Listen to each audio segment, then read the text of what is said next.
Bien le bonjour, nous sommes mercredi, nous sommes le 24e jour du 12e mois de l'année 2025. C'est un plaisir de vous retrouver une fois encore ce matin. Vous le savez, lorsqu'il est 10 heures, nous déminons l'espace ensemble. Espace Miné s'installe donc chez vous à la maison à l'instant. Aujourd'hui, nous serons encore là jusqu'à 11 heures passées de 52 minutes. Et nous avons donc comme thème central, on parle bien sûr de l'apport de la diaspora pendant cette période de fête de fin d'année. Nous savons d'ailleurs que pendant cette période, beaucoup de Camerounais de la diaspora reviennent toujours au Cameroun pour passer ces fêtes avec leurs familles, avec leurs amis, avec leurs épouses, avec bien sûr leurs enfants. Alors nous, on s'interroge donc ce matin, quel est l'apport de cette venue des Camerounais de la diaspora au Cameroun en cette période des fêtes de fin d'année. C'est donc la thématique centrale. Il faut noter ce matin également que vos rubriques seront bien sûr au rendez-vous. Tout à l'heure, vous aurez bien sûr la revue de presse qui sera présentée par Joseph Patrick Bala. La dénonciation sera également au rendez-vous ce matin. Mesdames, Messieurs, chers téléspectateurs, vous faites bien d'être avec nous, vous faites bien de choisir Info TV pour vous informer. Et nous accueillons donc nos invités qui répondent à l'appel ce matin. Ils sont tous présents. Nous commençons par accueillir un journaliste de classe et non de masse, un journaliste d'une carrure exceptionnelle. Roger de Kiki, c'est son nom. Il nous fait l'amitié d'être là ce matin. Comme tous les jours, il répond toujours à nos invitations. Merci d'être une fois encore là ce matin, Roger. C'est un plaisir partagé. Je n'aurais pas manqué l'occasion et l'opportunité de boucler en beauté cette année qui s'achève avec vous. J'ai délaissé tout ce que j'avais à faire pour être là. Oui. Et je suis très heureux d'avoir retrouvé Parfait Zambo ici. Un vieux complice de plus de 35 ans. Oui. Parce qu'on a d'abord fait, nous tous, dans la réalisation audiovisuelle et dans le cinéma. Il y a longtemps, il n'y avait aucune télé à capitaux privés et nous étions déjà là. Et je suis très très heureux de le retrouver bien en jambes.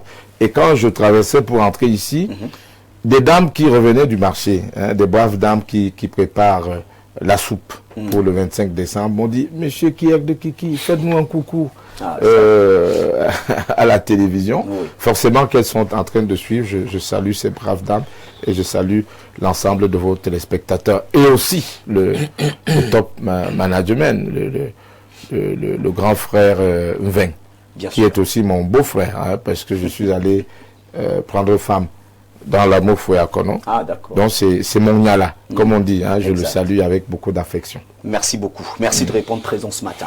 En face de vous, nous accueillons donc un analyste sportif. Il est là aujourd'hui parce que, chers téléspectateurs, comme vous le savez, les Lions affrontent donc le Gabon ce soir. Quoi de mieux que d'avoir un analyste sportif sur ce plateau? Il s'appelle tout simplement Albert Impouga, il est avec nous ce matin et c'est un habitué de ce plateau également. Bienvenue. Bonjour TVB, je vais d'abord apporter un rectificatif, c'est Albert Imunga. Imunga, oui, voilà. Ce gars m'a joué des tours. Il faut dire que la machine on la crée. Oui. Donc je salue déjà tout le panel et je salue aussi Info TV de m'avoir accordé cette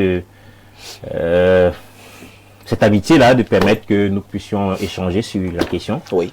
Et de partager aussi le plateau. Je salue l'océan, où je suis originaire. Tout le département, voilà. Dans la région du Sud. Quand même. La région du Sud, je suis Batanga. Oui. Voilà. Et le Batanga est représenté sur ce plateau. Et je salue aussi le directeur de l'INJS, des écoles des métiers des sports, M. Samuel Mbou, où je suis issu. D'accord. Où j'ai fait ma formation, où je suis encore là.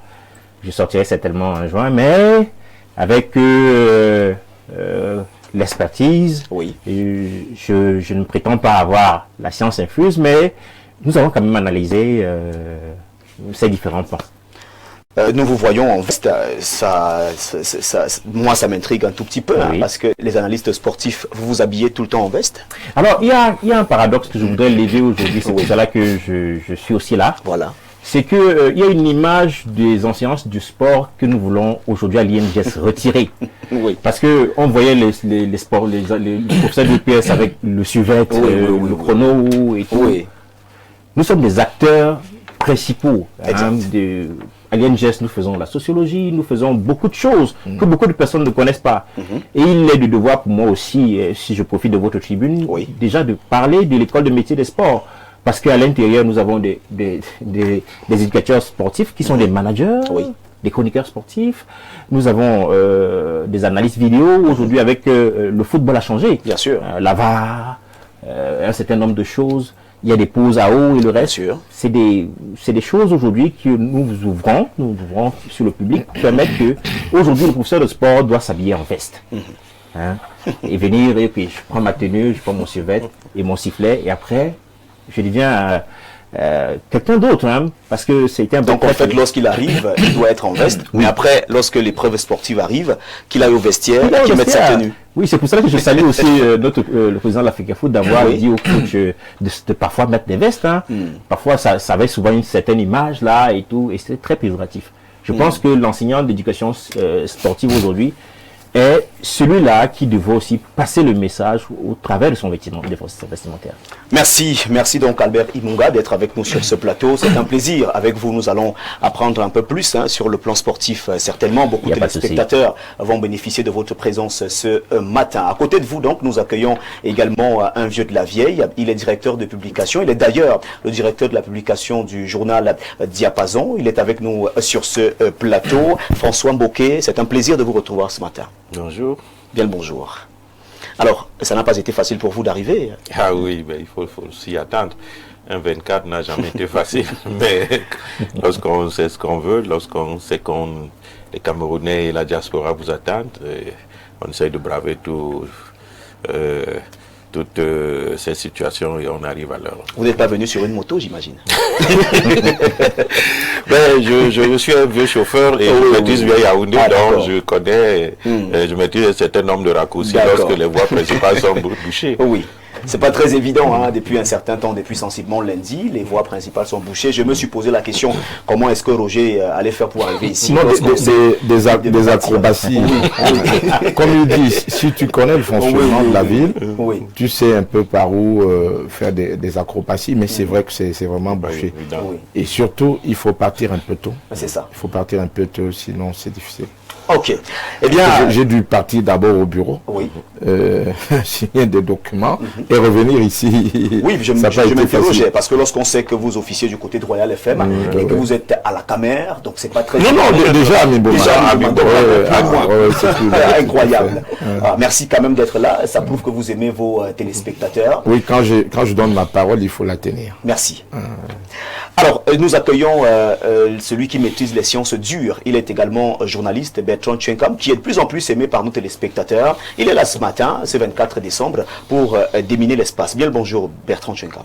Bonjour également à toi, Théophile Vianney-Bien. Bonjour à l'endroit des téléspectateurs d'Info Télévision, notamment les Kidam, Rastaquaire et Tantampion qui nous regardent tous les jours. Merci de m'avoir convié à ce Rififi. Loin de Flonflon, les Vuvuzela et les Tentamar, la ville de cette colline, j'ai décidé d'être une fois de plus dans ce Rififi. Il faut le rappeler. Il faut rappeler que le régime du renouveau a brosse ses dents avec notre pays. Parce que ce régime brille encore par son incapacité à gérer notre pays. Récemment, on a récupéré Eneo. Vous avez l'impression que les choses ont changé? Ma facture a pratiquement doublé. Moi, j'ai l'impression que rien n'a changé.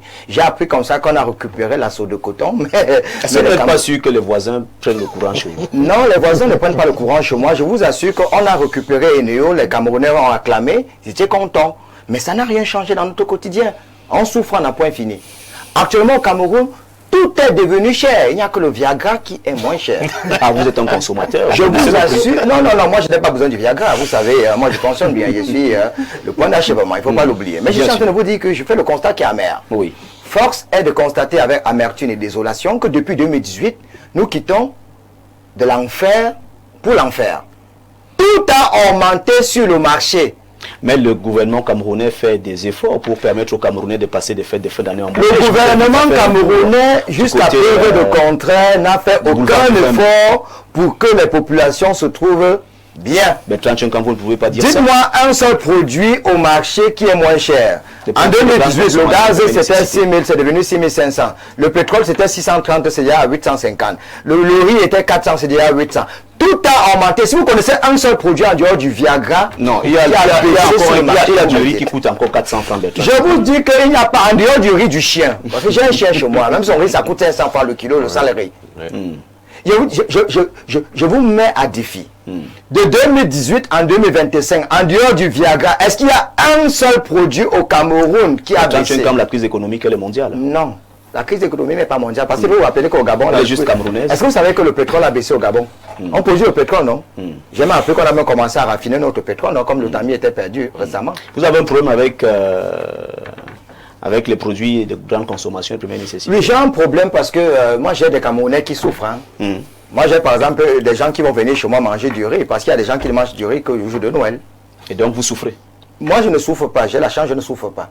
Parce que quand on a construit comme moi, j'ai une maison de moins 25 millions. Je ne peux pas me vanter, je suis bien dans mon niveau. Mais je ne suis pas venu à la télé pour dire que je souffre, je suis venu à la télé pour dire que 95% des Camerounais sont dans la misère.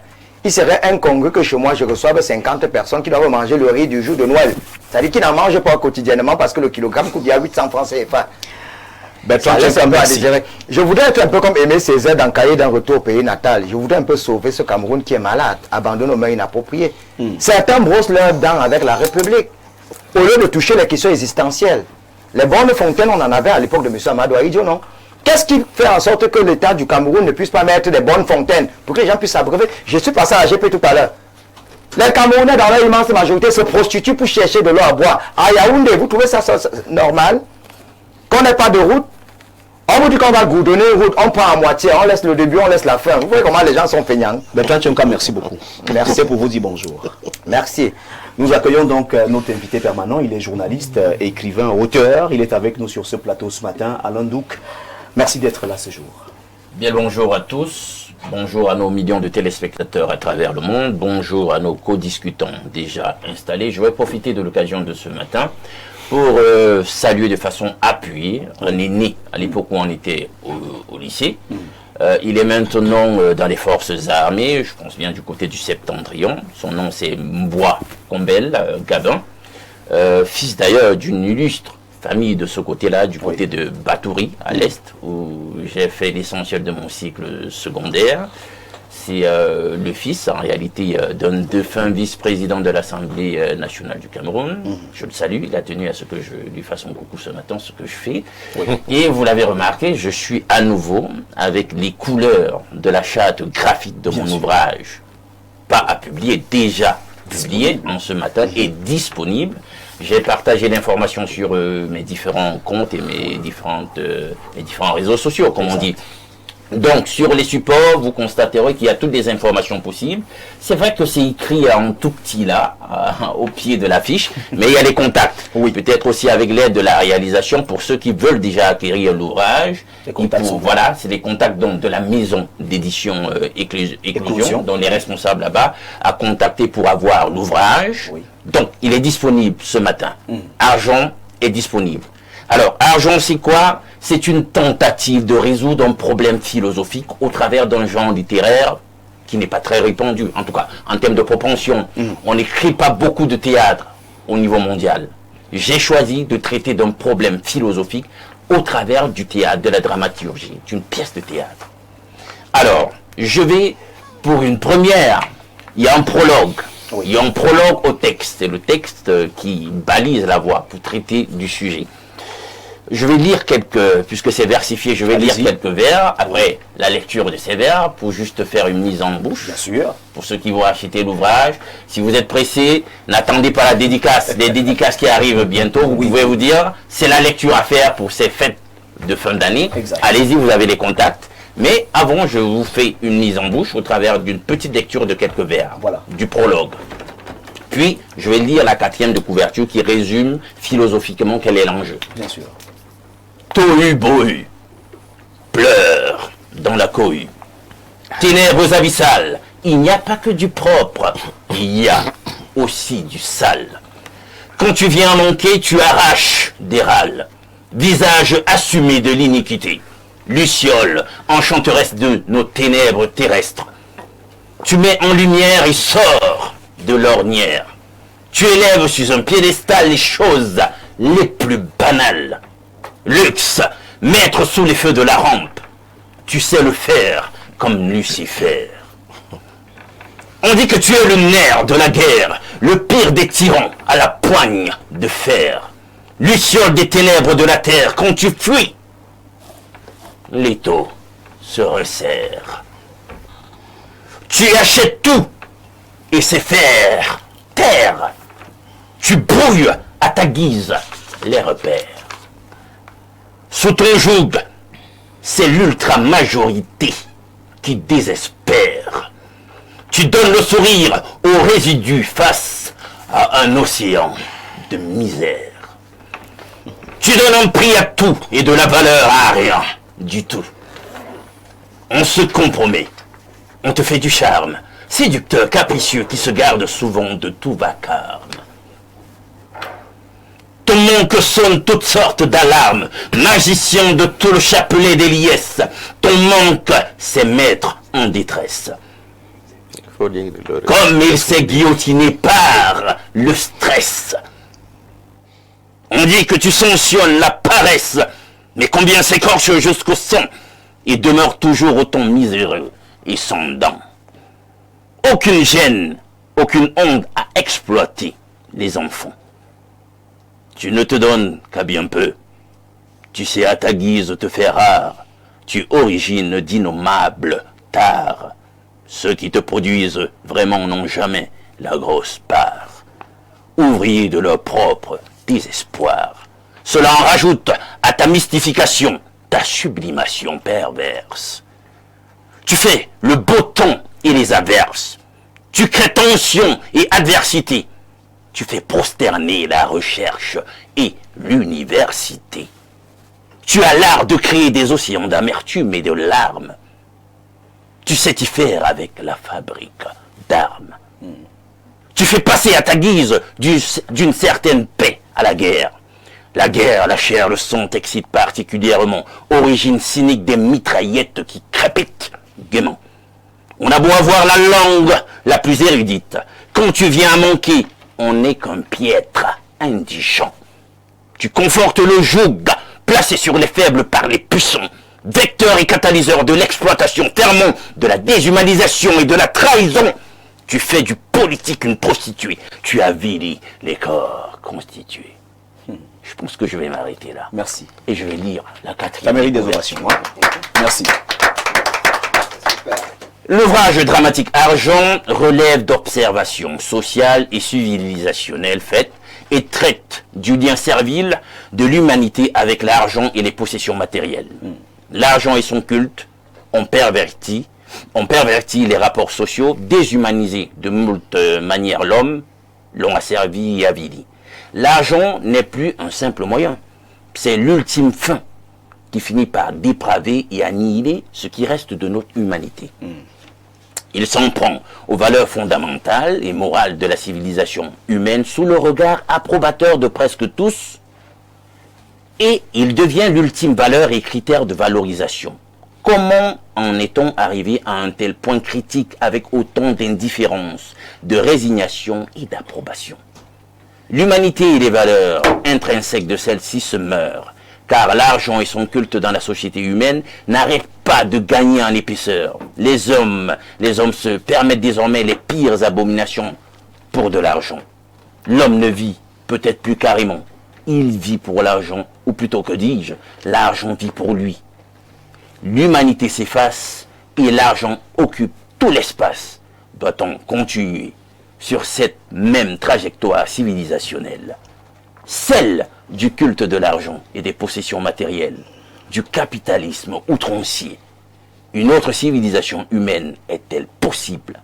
Pourrait-on déguerpir le roi argent de son trône, dépouiller le dieu Mammon de son culte? Pour ce qui est de la société camerounaise, elle est chaque jour de plus en plus détruite par le culte de l'argent. Merci. Il s'appelle Alain Douc. Son ouvrage est désormais disponible. Mesdames, Messieurs, à tout de suite pour la suite.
Nous sommes de retour sur ce magnifique plateau, mesdames, messieurs, et nous accueillons à l'immédiat Joseph Patrick Bala qui a effectué un tour en kiosque et a donc pu collecter quelques journaux pour nous ce matin. Bien le bonjour JPB. Bonjour TVB, heureux d'être là une fois de plus ce matin. J'ai pu déguster la symphonie mélodieuse du poème délivré par Alain Doucle. J'aime bien l'appeler le français, c'est bien. Il est très intéressant et on espère que les Camerounais qui n'aiment pas lire vont acheter ce livre. C'est très important. Je profite d'ailleurs pour saluer votre panel qui est assez richissime ce matin. Alors, si vous êtes là, c'est bien sûr pour nous amener en kiosque. Quelle est l'actualité qui est disponible en kiosque ce matin? Eh bien, on va d'ailleurs dire ce matin que les deux journaux maison sont disponibles pour cette journée du 24 décembre. On va commencer par le journal La Météo, le tri-hebdo d'informations, d'enquête, d'analyse, mais également de reportage de Dieudonné Mveng, directeur de publication, qui nous plonge au cœur de la 6e édition du festival Douala Fiesta, lancé par le docteur Mbassadine. C'était sous l'impulsion du maire de la ville de Douala. On va noter ce matin que la cérémonie relative s'est déroulée avec succès ce 20 décembre à l'esplanade du parcours Vita. Ténor était à l'ouverture. Hier, c'était au tour de Moustique le charismatique de faire son show. Petit Pays, le grand Raberabi sera de ce côté ce 24 décembre. Magasco le 27 décembre. Deux artistes le 28 décembre. Lago Galaxy, Coco Argenté et Fadil le Sorcier. Bendeka le 30 décembre. Mings le 31 et Sandrine Nanga va clore le bal des artistes le 1er janvier 2026. La page 3 de ce journal vous donne plus de détails. Le numéro 195 d'Info Matin est également en kiosque ce 24 décembre. Le quotidien du très apprécié et respecté Dieudonné Mveng s'intéresse aux fêtes de fin d'année et nous fait savoir ce matin que les produits de grande consommation sont tout simplement en abondance en ce moment dans les marchés. Et le plus important est que ces produits sont à des prix imbattables. D'ailleurs, le journal du patron du groupe La Météo nous indique à la page 3 que les consommateurs ont, à l'occasion de la visite du ministre du Commerce, Luc Magloire Tangana, sur le site de vente promotionnelle du boulevard du 20 mai, exprimé tout simplement leur satisfaction ce 23 décembre. Le témoin de Francis Bonga a décidé également de se consacrer en sa grande une à cette actualité et parle d'un ministre du Commerce au chevet des consommateurs et qui donne corps à une politique de proximité où l'État se fait protecteur du panier de la ménagère. Information contenue dans les colonnes du journal Le Témoin à la page 2. À la page 5, Le Témoin pose les jalons de la première sortie des Lions Indomptables qui entrent en lice ce soir à Agadir face aux Panthères du Gabon dans le cadre de la première journée, phase de poule dans le groupe F pour ce qui est de la CAN Maroc 2025. L'objectif des quintuples champions d'Afrique est clair. Dans cette édition de CAN, aller à l'assaut du 6e sacre continental. Le ressenti est positif et les Lions sont prêts à créer des difficultés au Gabon, nous fait savoir le sélectionneur David Pagou face à la presse hier. Capital Info de François-Aurélien Nguedia a choisi ce matin de s'intéresser à ce partenariat entre le ministère de la Recherche scientifique et de l'innovation et le Hague Scientific et de l'innovation, Hague Institute for Scientific of Medical Research, qui a officialisé ce 23 décembre ici à Yaoundé ce partenariat. Il s'agit là d'un accord cadre de coopération destiné à intensifier la recherche scientifique et médicale.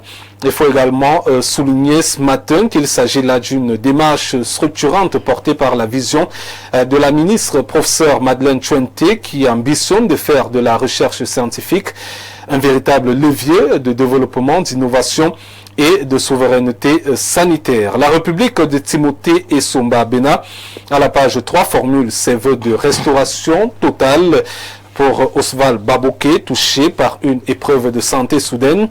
Il faut tout simplement dire ce matin que le directeur adjoint du cabinet civil entre aujourd'hui dans un temps de repos nécessaire et de combat pour sa convalescence. La rédaction du journal La République de Timothée Somba marque ce 24 décembre un temps d'arrêt pour s'unir par le cœur et la prière à l'endroit de ce serviteur de l'État. La vitrine de Bernard Ouna ce matin nous informe que sur le cas spécifique de la téléphonie mobile, 630 milliards de francs CFA ont été générés en cette année 2025 par Orange, MTN et Camtel. Répartis comme suite, Orange 315 milliards de francs CFA, MTN 298 milliards de francs CFA et Camtel seulement 16 milliards de francs CFA. Le journal La Vitrine peine d'ailleurs à comprendre les chiffres dérisoires générés par Camtel, qui fournit pourtant la bande passante et à Orange et MTN. En d'autres termes, sans Camtel, Orange et MTN n'existeraient pas au Cameroun. Comment comprendre donc ces chiffres de Camtel qui en plus emploie 4000 agents pendant que Orange et MTN, tous deux, réunis n'ont que 1300 employés. Le journal de Bernard Ouna en parle à la page 3. Eh bien, on va terminer avec info lumineuse de Marcel Ebanda, l'ami personnel justement de TVB, qui parle ce matin à la page 4 du renforcement du réseau d'eau potable avec un Blaise Moussa, directeur général de la Camwater, au cœur d'une dynamique d'action et de performance. À la page 6, le journal, qui a pour directeur de publication une dame, magnifie la première vice-présidente du Conseil régional du Sud, Katine Ba. Le journal qualifie cette dernière justement de symbole de dynamisme et surtout d'inclusion. C'est d'ailleurs Théophile Vianney-Billet avec ce journal comme un terme à cette deuxième partie consacrée à la revue de presse sur Info Télévision. Merci, merci pour cette revue de presse impeccable. Merci de nous avoir dirigés en kiosque ce matin. Et avant de repartir, vous allez certainement nous dire un mot parce que nous savons que vous êtes journaliste sportif, analyste sportif également et que vous vous apprêtez à aller du côté du Maroc. Les Lions qui entrent en scène ce soir, quel est votre point de vue? Quel est votre regard? Mon regard est d'abord que nous devons tous être unis derrière cette équipe nationale, une équipe jeune, remaniée par David Pagou, un nouveau sélectionneur, un souffle nouveau insufflé justement à cette sélection, cette tanière qui va à l'assaut d'un 6e sacre continental après 2017. C'est pas très loin, mais ça date quand même. Et la première rencontre, ce sera face aux Panthères du Gabon, qu'on n'a plus battu depuis les 3 dernières rencontres. D'ailleurs, c'est une défaite et 2 matchs nuls pour le Cameroun. Surtout que ce sera une équipe qui sera revancharde, puisque le Cameroun a éliminé le Gabon en 2017 lors de la phase de poule. Le Gabon qui organisait cette édition, éliminé par le Cameroun en phase de poule. Ce match de 0 but partout. Et ce miracle de Fabrice Ondoué-Bogo sur un dernier tir de Bertrand Ndong. C'était à l'ultime minute. Et dans cette rencontre, l'équipe si le Gabon gagnait, le Gabon passait. Et si le Gabon gagnait, le Gabon éliminait le Cameroun. Le match nul a permis au Cameroun de se qualifier pour le second tour. Et le Gabon a été éliminé. Fort heureusement, le Cameroun a pu remporter son 5e sacre continental. Donc ce sera un match important pour les Lions indomptables d'entrer dans cette compétition. Parce qu'après, il y a la Côte d'Ivoire quand même, tenant du titre. Et puis les Mambas du Mozambique. Donc on va souhaiter beaucoup de courage à cette équipe. Surtout, bonne chance. Nos énergies vont accompagner cette sélection que nous allons retrouver le 28, puisque le départ pour les journalistes d'Info Télévision, ce sera le 28 décembre. Donc ce dimanche, on va assister à la rencontre cruciale face à la Côte d'Ivoire pour la 2e journée. Merci Joseph Patrick Bala, excellente journée. Excellente journée également à vous. Et alors nous poursuivons avec Roger Kiekdekiki, qui est avec nous sur ce plateau. Le journal le témoin de Francis Bonga au bas de une revient donc avec la réaction de David Pagou. Le ressenti est positif. Nous sommes prêts à créer les difficultés au Gabon. C'est ce qu'on peut lire au bas de une de ce journal. Quel est votre regard? Quel est votre point de vue? Parlons bien sûr de l'entrée en scène des Lions indomptables ce soir. Je suis Camerounais et je ne peux que soutenir les Lions indomptables du Cameroun. Nous souhaitons que la victoire soit nôtre aujourd'hui, mais je vais formuler une petite critique, pas parce que je n'aime pas les Lions. Vous savez, la critique, elle est constructive. On aurait pu leur donner un peu plus de temps de préparation. Parce que, vous savez, la haute compétition ne rigole pas. Vous avez vu des pays comme le Comore, hier c'était le Bénin, il y a plus de petites équipes en Afrique. Tout le monde a évolué. C'est ça. Et là, nous avons des jeunes, des joueurs, une équipe rajeunie, avec des gens qui vont découvrir la CAN pour la première fois. Ils vont découvrir la CAN, avec des gens qui n'ont pas pu travailler ensemble. Vous savez, le football est un sport collectif. Ce n'est pas individuel. c'est la cohésion. Il fallait mettre en place des automatismes. Il fallait travailler ces gens à être ensemble. Ce qui faisait la force des aînés autrefois, quand on vous parlait du docteur Abegami, là, les combinaisons à Abidjan en 84, c'est que c'est des gens qui jouaient d'abord ici. Oui. Ils ont joué dans des équipes corporatives ici, joué dans des équipes locales. C'est difficile de mettre en scène un groupe de gens qui n'ont pas socialisé pendant longtemps. Et ça va être difficile. Forcément qu'ils vont prendre leur marque au fur et à mesure que la compétition va avancer, mais ce sera pas donné. Ce sera pas donné parce que cette équipe aurait pu capitaliser des joueurs d'expérience. Tout au moins sur le plan symbolique, la présence des joueurs d'expérience aurait pu apporter un petit plus. Aller découvrir la CAN et se découvrir en pleine compétition après une semaine d'entraînement, c'est pas évident. Donc moi, pour éviter la crise cardiaque, qu'est-ce que je fais souvent? Je ne mets pas les organes, comme on dit entre guillemets, je regarde en me disant si ça marche, ça marche, si ça marche pas, je ne crie pas beaucoup. Merci. Parce que l'essentiel est de participer. On a le temps, si vous avez choisi que c'est pas goût cette fois-ci, bon, donnez-lui le temps progressivement de mettre en place une équipe. Une équipe ne se met pas en place en quelques jours. Merci Roger. Alors Albert, vous avez écouté Roger qui parle de cette équipe qui a été rajeunie, mais l'entraîneur, hein, le coach, lui, il est très confiant et il est d'ailleurs préparé. D'ailleurs, lorsqu'il réagit face à la presse, il ne manque pas de dire que les Lions sont préparés pour cette compétition. Alors, je serais dans le même état d'esprit que David Pagou. Hein. Oui. Pourquoi? Parce que en face de lui et en sa possession, nous avons une jeune équipe. Et si vous regardez bien leur profil, ils jouent à l'étranger. C'est des gens qui ont joué à l'étranger. Peut-être, comment il s'appelle, notre joueur de la Ligue 1, de la finale de la dernière fois. Mais je pense que ils ont des automatismes de football. Le football, comme le grand frère le disait, se joue ensemble, c'est vrai. Mais on a toujours observé, lorsque les regroupements se passaient, les joueurs venaient d'ailleurs, des autres championnats, et mutualisaient leurs efforts pour permettre de créer quelque chose. C'est vrai, le temps est court. Rien à dire, mais... Est-ce que ça ne va pas jouer un tout petit peu sur la performance des joueurs qui n'ont pas eu le temps de se préparer ensemble, qui n'ont pas eu le temps parce que les données footballistiques sont d'abord psychologiques et techniques après. Voilà. Sur la psychologie, je pense que le groupe, depuis une semaine, se côtoie.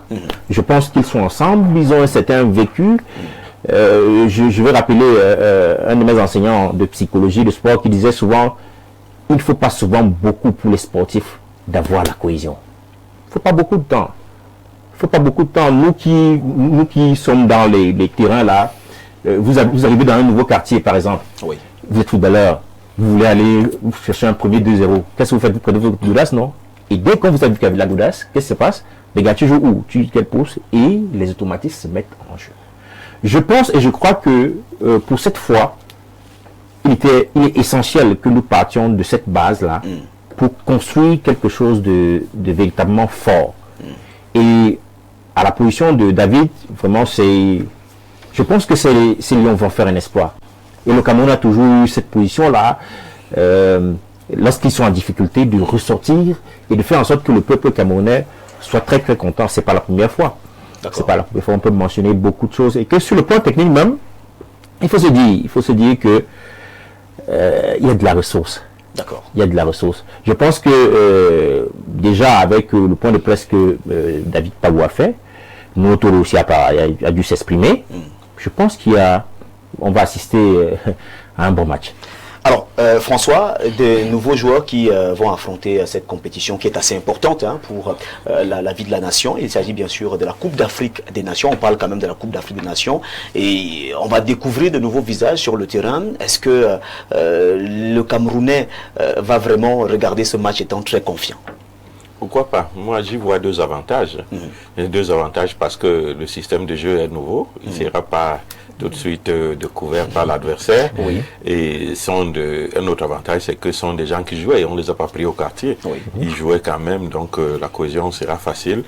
Et maintenant, le tout avec un nouvel entraîneur aussi, je pense que tout est mis en musique pour que l'équipe puisse être à jour ce soir. Et peut-être pourquoi pas remporter. Mais c'est le football, c'est le sport. Oui. On part toujours avec la possibilité de gagner ou de perdre, ou alors de faire un match nul. Donc je pense que pour le reste, les Camerounais seront comme le Duc. Ils vont pas mettre des organes. Parce que après ce match, je pense qu'il y en a encore 2 pour le premier tour, dont l'espoir ne sera pas terminé. Bertrand Tchenkam, première entrée en scène des Lions indomptables, votre point de vue pour le match de ce soir? Non, moi je me dis que les Lions indomptables du Cameroun vont battre à plat de couture la sélection gabonaise. Vous êtes certain? Du côté d'Agadir. Vous êtes certain? Oui, en tant que prince, je dois vous dire que ce match est même mystique. On a toujours battu les Gabonais. Les Gabonais, eux-mêmes, ils savent qu'ils sont nos femmes. Oui, ils sont nos femmes. Il faut savoir qu'en 43 ans, par exemple, le régime du renouveau a échoué. Dans 15 ans, Ouattara a réussi. Donc, ce n'est pas une question de temps. Oui. Voilà le renouveau qui va faire 50 ans de médiocrité. Ouattara, en 15 années, a un bilan éloquent et le jeu grandiloquent et innovant. Le temps, c'est de l'argent. Et le temps, c'est l'instant. Donc, ce n'est pas le temps qui fait quelque chose. Même en 2 jours, on peut préparer cette équipe. Prenons par exemple l'entraîneur David Pagou. Qui ne l'aime pas? Moi, je l'aime. Tout le monde l'aime. C'est un monsieur dont la haine, la fougue, la sagacité, la ténacité, peut-être la punacité ne souffre de rien du tout. Un monsieur qui a su faire ses classes. Il sait mettre les petits plats dans les grands. C'est un monsieur rompu à la tâche. Il est même d'abord fort physiquement. Ça ne va pas être baston. Donc c'est quelqu'un, voilà l'entraîneur qu'il nous fallait. Loin de la malchance de Marco Brissot, tout le monde le sait. Il a brillé tristement. Et on s'est débarrassé de ce cancer qui dérangeait notre équipe. Vous dites que David Pagou va bastonner les gens. J'ai dit que même s'il faut bastonner quelqu'un qui ne marche pas, il va bastonner. Il va le faire. Donc c'est l'homme qu'il fallait à la place qu'il fallait. L'ancien entraîneur, je ne connais pas son nom, mais quelqu'un m'a fait comprendre qu'il s'appelait Marco Brissot. Et vous voyez, ce monsieur a brillé tristement. Il nous a apporté tellement des échecs que même le président de la République, quand il lit son discours, il dit, est-ce que les gens ont encore gagné? Pas encore. Oui, depuis 2017, on cherche une 6e étoile, on n'en trouve pas. Au lieu de lier de bons rapports avec la FECAFOOT, il était en concubinage incestueux avec ses amis du ministère. Déjà, un scoop, le ministre de l'Espoir et de... Ce qui est sûr, le prochain remaniement, il sera viré.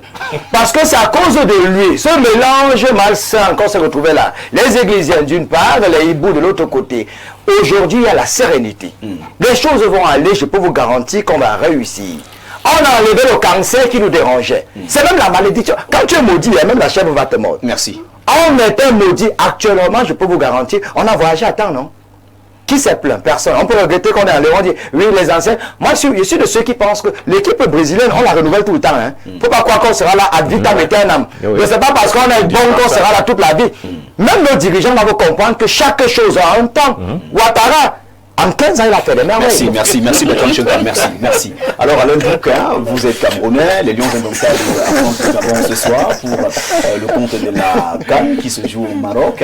Vous avez certainement un mot à dire parce qu'on sait que ça a bougé du côté de la carrière des Lions indomptables avec un nouveau sélectionneur, avec bien sûr de nouveaux joueurs qu'on va découvrir ce soir. Quel est votre regard? Je voudrais déjà, dans un premier temps, saluer la qualification. Bon, c'est déjà ça. Saluer aussi une autre chose. Moi, vous le savez, je le disais déjà ici, comme bien d'autres Camerounais, qu'il fallait qu'on ait un staff camerounais. Vous n'allez pas parler politiquement de la promotion du Made in Cameroun. Et sur des choses essentielles comme ça, vous continuez à vouloir solliciter des neurones qui viennent d'ailleurs, pendant qu'il y a des compétences sur place. Si vous dites qu'on doit consommer camerounais, que ce soit à tous les niveaux. Ça, je salue aussi ça. Donc, du coup, pour moi, on doit arrêter avec cette histoire d'aller chercher des entraîneurs. Donc, déjà, ça, je salue ça. C'est bon. C'est camerounais, c'est bon. Même s'il faille que ça ne marche pas, on va trouver en interne, en endogène, des solutions pour que ça marche. On ne veut plus les assistances. Cette façon toujours d'être extraverti. On pense toujours que c'est les autres, c'est le blanc qui pourra faire l'affaire, le taf à notre place. Il faut que ça cesse. Bien maintenant, l'équipe, elle est nouvelle. Il y a toute une polémique. On n'a pas ramené un certain nombre d'anciens noms, patati patata. Ben écoutez, c'est vrai que c'est du football, c'est un jeu, comme d'aucuns aime à le dire, mais il y a beaucoup d'enjeux et qui peuvent même s'avérer être des enjeux politiques ou de management.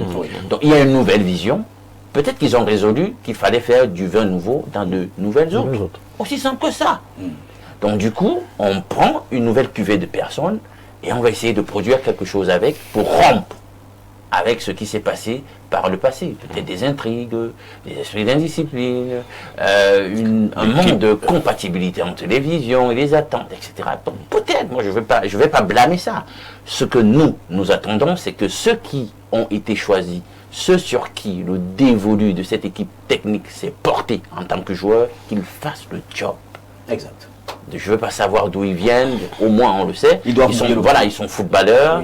Oui. On attend de minimum un tantinet, un certain patriotisme, l'esprit de la niaque, du Hemley, comme on l'appelle chez les Camerounais. Oui. Qu'on voit ça et qu'on sorte de cette compétition avec toute la gloire possible. Merci Alain Douc, nous restons avec vous, hein, parce que... Oui, vous allez rajouter quelque chose? Oui, on est resté beaucoup plus sur le terrain, mais je voulais saluer l'organisation marocaine. Hein. Nous avons eu la CAN ici, et je pense que nous n'avons pas changé. On a proposé beaucoup de choses. Une compétition comme la Coupe d'Afrique des Nations, ce n'est pas que le football, c'est d'abord le tourisme, c'est l'économie, c'est un ensemble de choses qu'on met en musique pour que le pays qui en profite puisse se vendre. Mais regardez aujourd'hui ce qui se fait au Maroc, même la mascotte a droit à des reportages réguliers, la mascotte, le lion qui est fait. Oui. Donc pour vous dire que j'aimerais que ceux qui nous gouvernent regardent souvent ce genre de choses qui se font ailleurs et qui attirent. Vous avez vu la cérémonie d'ouverture, un certain nombre de choses pour mettre la culture en avant. Aujourd'hui, vous ne pouvez pas exister sans votre culture. Merci. Vous ne pouvez pas avoir un certain nombre, un rayonnement, si on ne sait même pas si vous pouvez déjà vous présenter quelque part. Donc il est important que tous les pays africains, lorsqu'il y a une organisation comme celle qui se fait aujourd'hui au Maroc, essayent de copier l'essentiel. S'il te plaît là. Sauf que là, sur le sujet, quand même, les avis sont mitigés. Il y a ceux qui pensent que ce que le Maroc a fait, c'est un minima, quoi. C'est pas trop ça. Oui, et que les Camerounais, pour leur cérémonie inaugurale ici, ont effectivement assuré. Quelque chose voilà. Non, je voulais ajouter la presse. C'est-à-dire, Bokeh soulève un pan essentiel. Oui. Une organisation maturée, l'organisation maturée d'un événement, vous sentez qu'ils se sont préparés. Ils se sont préparés. Nous, ici, nous connaissons. Vous savez que c'est à la veille quand on badigeonne, on met la chaux ou la peinture. C'est l'improvisation. Oui.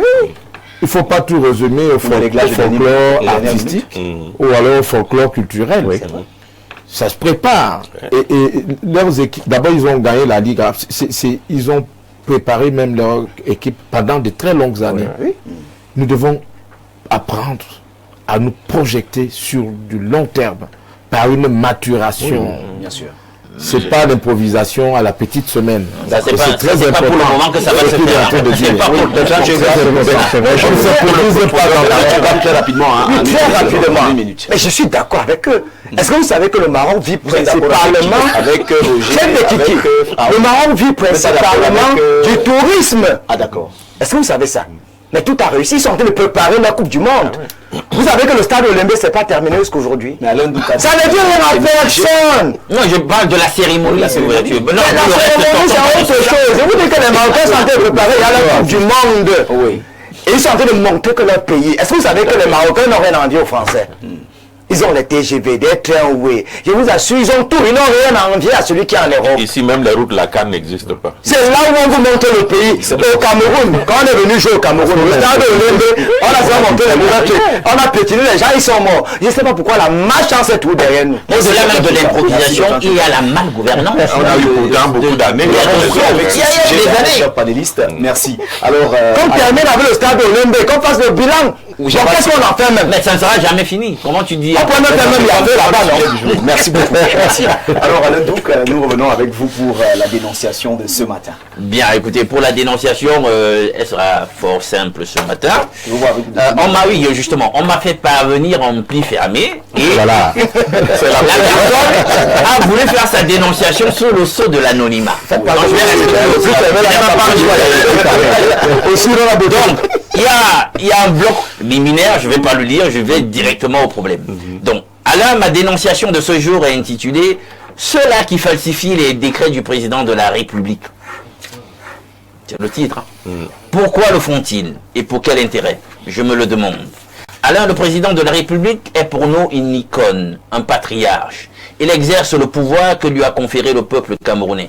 De ce fait, il a droit au respect par qui que ce soit. Alors, être au service du président de la République ou bien être son plus proche collaborateur ne voudrait pas dire que vous êtes son substitut dans le cadre de ses fonctions. Alors que la substitution d'un président ne relève que de la seule loi fondamentale qui est la Constitution. Alors pourquoi un collaborateur qui agit au nom du président peut-il désapprouver ce que le président a approuvé? Voilà un exemple, objet de ma dénonciation.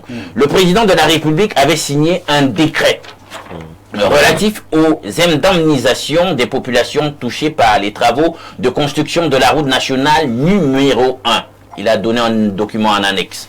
À la suite de ce décret, un autre document en annexe, les autorités membres de la commission de paiement de ces indemnisations avaient carrément falsifié et au stylo à billes de manière flagrante le montant alloué à cette personne par des méthodes peu orthodoxes et dérobées.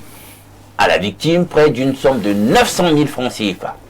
N'est-ce pas là une forme de détournement de deniers publics?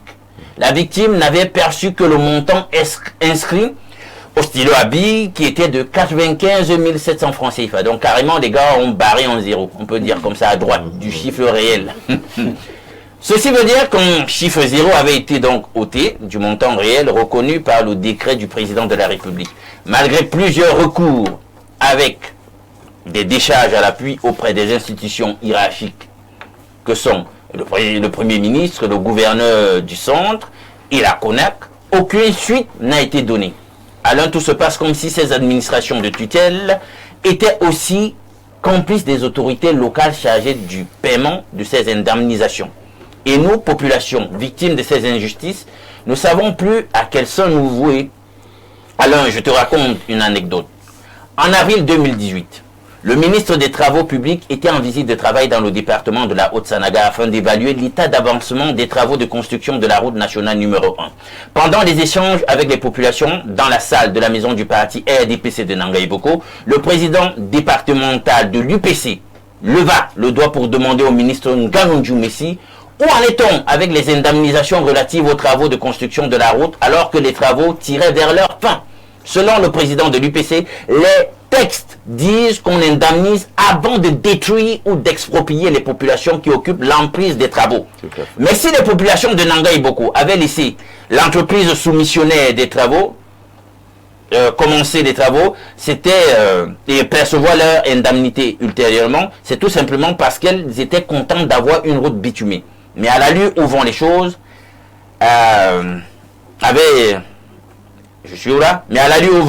avait-il réitéré au ministre, la situation devient inquiétante. Et du coup, le ministre Nganonju Messi se retourna vers le préfet, l'actuel en poste, et lui demanda, séance tenante, pourquoi les populations n'étaient pas encore indemnisées. Alors, le préfet, président de la commission de paiement de ces indemnisations, était allé décaisser de l'argent à Yaoundé pour désintéresser les populations. C'était il y a quelques années, hein, il parle de 2016. La réponse du préfet ne s'est pas fait attendre. Oui. Le préfet déclara au ministre que les élites lui avaient demandé de garder cet argent dans un compte bloqué, privé. Les élites de la localité. Oui, faudra-t-il le souligner, et d'attendre de les payer aux populations, écoutez bien ceci, aux populations, d'attendre de payer les populations seulement à la veille des échéances électorales présidentielles de 2018. Cet argent n'était pas destiné à la campagne, avait rétorqué le ministre. Cet argent est le fruit de leur labeur, c'est-à-dire des populations, car leurs investissements seront détruits suite aux travaux de construction de la route. Puis le ministre, courroucé par cette réponse du préfet, lui ordonna de payer ces indemnisations dans les 24 heures qui suivent. Et ce qui avait été fait avec tout ce que cela a généré comme fraude, tel que le cas évoqué ci-dessus. Il parle de son cas où on a barré un zéro carrément à la droite. Le montant de l'enveloppe de ces indemnisations avoisinait les 600 millions déposés dans un compte bancaire pendant 2 ans. C'est beaucoup d'intérêts générés. Pour qui ces intérêts ont profité? Et profité sur le dos de qui? Tu comprends Alain que ces administrations ne veulent pas du bien des populations que nous sommes. Au lieu de servir le peuple, ils se servent plutôt pour leurs propres intérêts. C'est le sadisme pur et simple. On va devoir s'arrêter là. Hein. Ouais. Bon, on en a terminé, hein. Voilà. Donc, c'est un peu l'objet de sa dénonciation. On était presque à la fin du papier. Je pense que nos panélistes ont écouté cette dénonciation.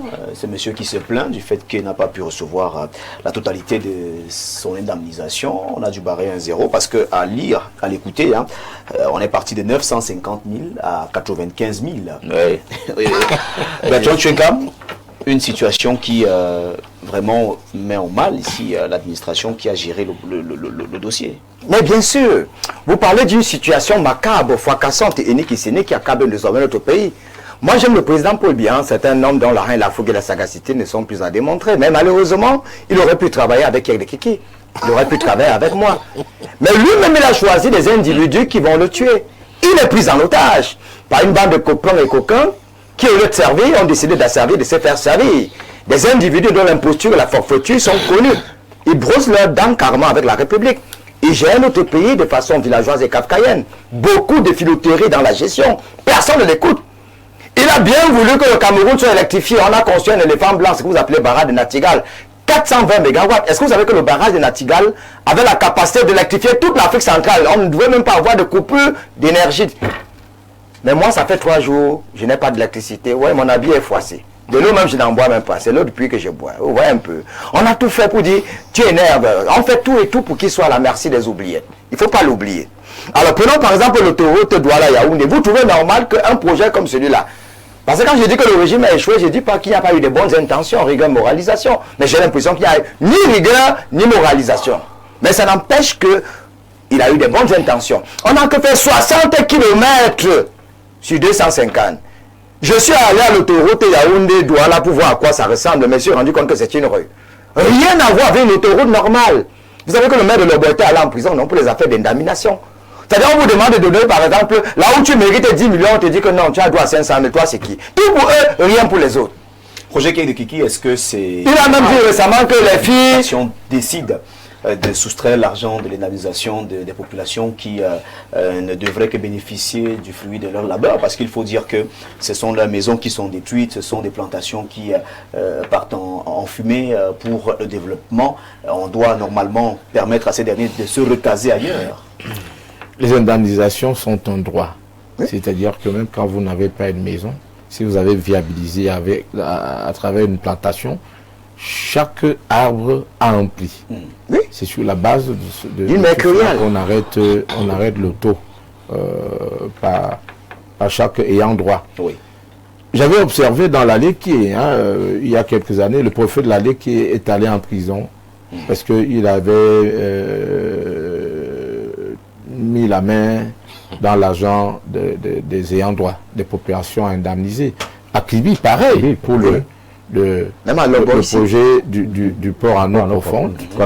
Et hormis le préfet de l'océan qui est allé en prison, vous avez bien vu que des ministres connus à Yaoundé sont allés voir les populations villageoises pour leur donner des cartons de kitoko, des sacs de sel, et se faire établir des titres fonciers afin d'être indemnisés. C'est-à-dire ceux qui étaient au courant de la venue du projet sont allés tromper ces populations et sont devenus propriétaires en lieu et place des populations autochtones à qui on donnait du kitoko, des cartons de whisky en sachet. C'est connu. C'est une pratique courante chez nos autorités qui n'ont plus de scrupules. Je vous rappelle d'ailleurs que rien que l'autoroute Yaoundé-Simalen a déjà subi plusieurs tracés. Les autochtones, les personnalités dont vous parlez, disent non, modifier, il faut que ça passe chez moi. Moi, j'ai envie qu'on indemnise. Donc, il y a eu 3 modifications de tracés parce que les gens se sont sentis intéressés. Il faut regarder ces questions-là avec beaucoup plus d'attention. Oui. Parce que ce sont des questions qui suscitent le mécontentement des populations. Je crois qu'au sorti du 12 octobre, avec les événements qui s'en sont suivis, il faut faire attention au ressentiment des populations. Les populations doivent avoir foi en leurs autorités.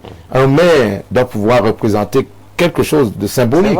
Un maire est comme le père ou la mère de toute la population. Un maire ne doit pas frustrer les populations. Un préfet, un sous-préfet, ce sont des personnalités publiques. Mais quand elles se rabaissent à se retrouver dans des choses comme celle-là. Si ce monsieur peut décéder d'arrêt cardiaque en maudissant le Cameroun, il est né quelque part, il n'a pas demandé à être là. Et si un projet doit passer, il faut le mettre à l'aise. Parce que ce sont des fonds prévus. Hein. Des fois, quand il y a un financement, Banque mondiale, on s'organise pour que les populations soient indemnisées avant de lancer le projet. Un peu partout dans le monde, c'est comme ça que ça se fait. Donc, je suis triste pour cette personne et je crois que les autorités compétentes doivent rapidement se ressaisir et essayer de rendre justice en faisant en sorte que ce citoyen spolié rentre dans ses droits. Il y a le projet du port sec, hein? Oui. On ne sait pas ça à Obala ou à Mono. On ne sait que... Avec un stylo à billes, il faut dire que ça s'apparente à du banditisme. Même pas que ça s'apparente, c'est du banditisme. Grossier d'ailleurs. Mais ce qui est important, c'est de voir que depuis que cette affaire s'est passée, tout le circuit est tranquille. Alors vous comprenez que la mafia part du sommet. Parce que s'il y avait un maillon de la chaîne qui n'avait pas été intéressé, on aurait pu réagir depuis. Donc c'est pour dire que le verre est dans le fruit. Malheureusement aussi le poisson pourri par la tête. Comment est-ce qu'on peut penser qu'on est qu'on ne soit pas une autorité et que son travail soit de spolier ses administrés? On ne peut pas l'admettre, on ne peut même pas l'imaginer. Nous pensions que avoir un gouvernement avec toute l'administration, c'est pour contribuer à l'amélioration du bien-être des Camerounais. Mais tout ce que nous entendons depuis ce matin, je pense que donne même envie de ne même plus penser à être Camerounais. Comment est-ce qu'on peut arriver à ce niveau, falsifier un document? Je suis sûr que dans cette zone, il y a au moins un commissariat, il y a au moins une gendarmerie, il y a donc, ça veut dire qu'il y a toujours... Il nous dit qu'il a contacté... Voilà, tout ce monde, il y a même les services spéciaux, tous ces gens sont là et qui sont au courant de cette affaire. Vous ne pouvez pas me dire qu'elle n'est pas remontée, peut-être jusqu'à même étourdie. Pourquoi ça n'a pas bougé? C'est là où il faut trouver donc la réponse. Alors, il faut noter ce matin que ce monsieur, jusqu'à présent, n'est pas entré dans ses droits. C'est un peu compliqué. Je me demande comment il a pu faire avec 95 000 jusqu'à aujourd'hui. Albert.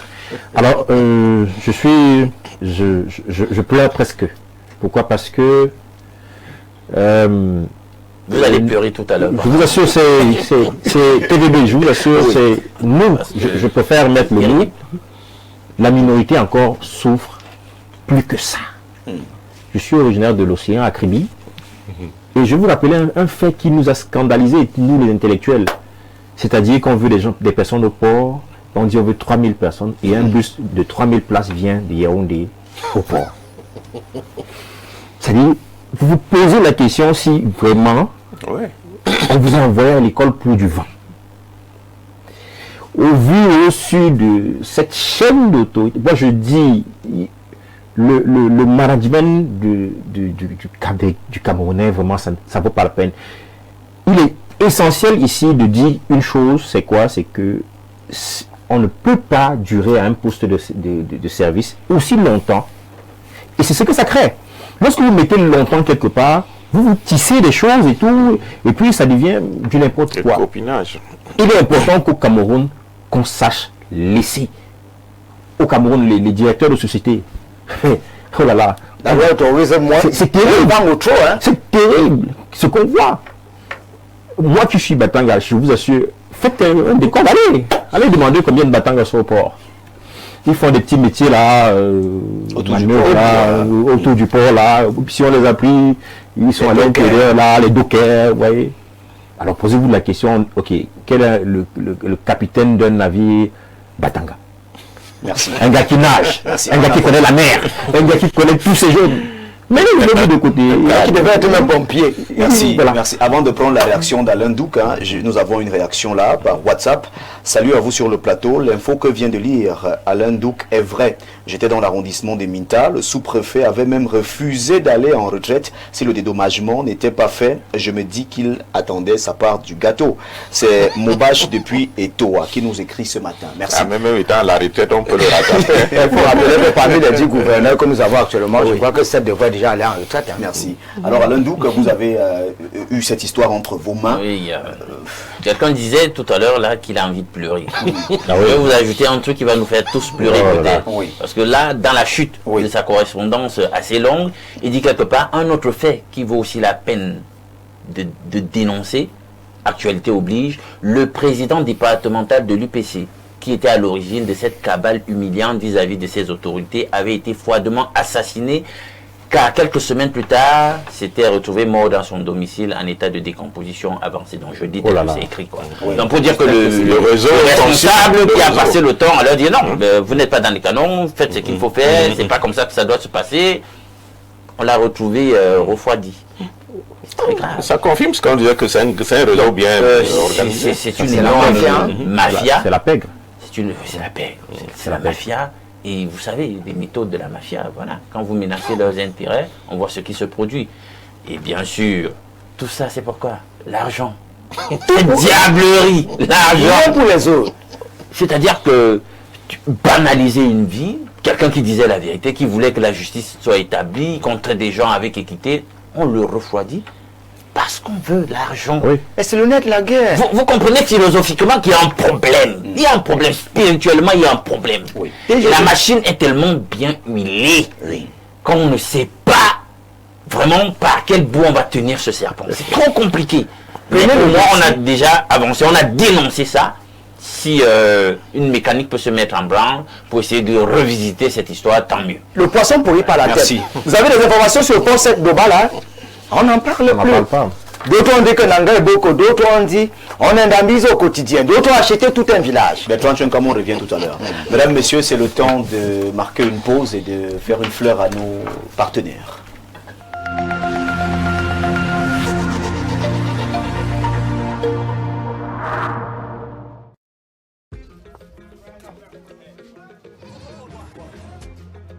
Excuse-moi, je suis arrivée.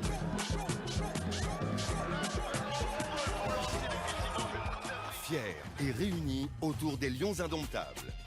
Avec Canal Plus Cannes, vivez tous les matchs commentés par nos meilleurs experts sur la seule chaîne 100% Cannes.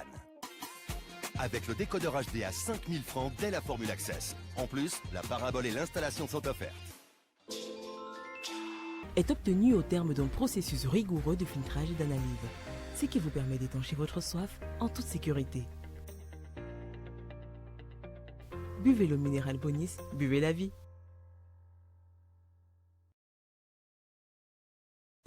Sous le parrainage de la mairie de Yaoundé 5, préparez-vous pour la 4e édition de la foire Fojec. Du 10 décembre 2025 au 25 janvier 2026, l'esplanade du Stade Omnisport de Yaoundé s'anime au rythme de la fête, de la culture et de l'inclusion. Au programme, festivités grandioses, prestations artistiques, exposition gratuite d'artisans en situation de handicap et diffusion en direct de la Cannes Maroc 2025 sur écran géant. Attention, animation explosive, DJ Pat Cool Concept. Info 699 73 65 58 et puis c'est tout pour l'instant. Bienvenue au Welcome Gardens Hotel. Ici, chaque instant est une invitation à l'évasion. Niché au cœur de soi à quelques minutes de l'université de Yaoundé 2, le Welcome Garden Hotel vous ouvre les portes d'un lieu où la nature et l'élégance se rencontrent. Réveillez-vous dans une chambre raffinée, baignée de lumière et pensée pour votre confort. Promenez-vous dans nos allées verdoyantes et plongez dans notre piscine géante à 2 bassins. Côté affaires, nos salles modernes de séminaires et de réunions offrent bien plus qu'un cadre de travail. Elles stimulent vos idées et subliment vos rencontres professionnelles. Côté célébration, nos somptueuses salles de mariage et de réception transforment vos moments précieux en souvenirs éternels. Côté bien-être, laissez-vous choyer dans notre institut de beauté. Évacuez le stress dans notre salle de sport, puis détendez-vous au sport bar autour d'un cocktail, d'un tournoi de billard ou d'une soirée after work. Chaque détail du Welcome Garden Hotel respire hospitalité et raffinement. Ici, tout est pensé pour que vous vous sentiez ailleurs, mais mieux que partout ailleurs. Welcome Garden Hotel, votre jardin secret. Contact 694 34 21 33 676 73 59.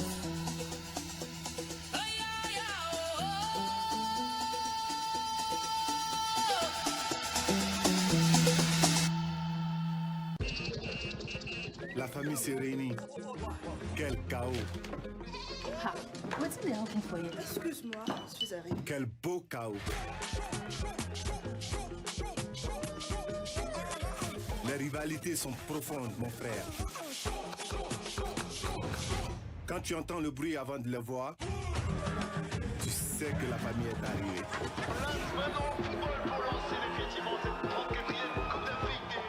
Fiers et réunis.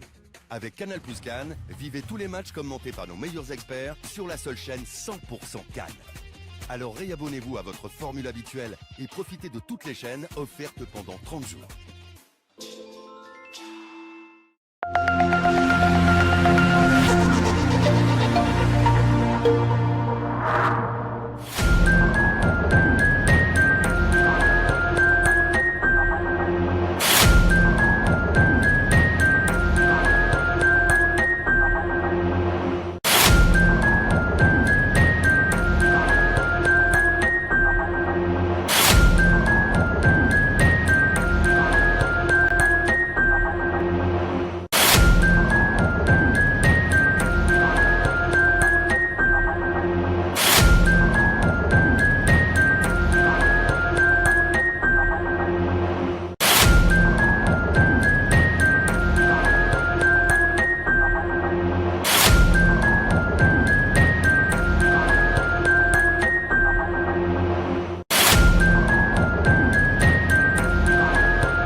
Eh bien, nous sommes de retour sur le plateau d'Espace Miné et nous recevons à l'instant Plante de Vie qui est avec nous comme tous les jours.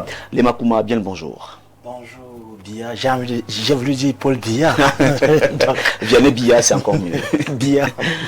Oui. Merci encore de l'amitié que tu me fais ce matin en invitant sur ton prestigieux plateau pour parler de santé. Et tu sais que nous sommes en période festive et les gens mangent beaucoup et parfois des gens ont des complications, ont des intoxications qui très souvent ça s'apparente à de l'empoisonnement parce que chez nous il n'y a rien qui est simple, c'est le cousin qui a donné un repas, qui a donné une bière. Alors nous avons donc mis sur pied des produits pour pouvoir faciliter la digestion.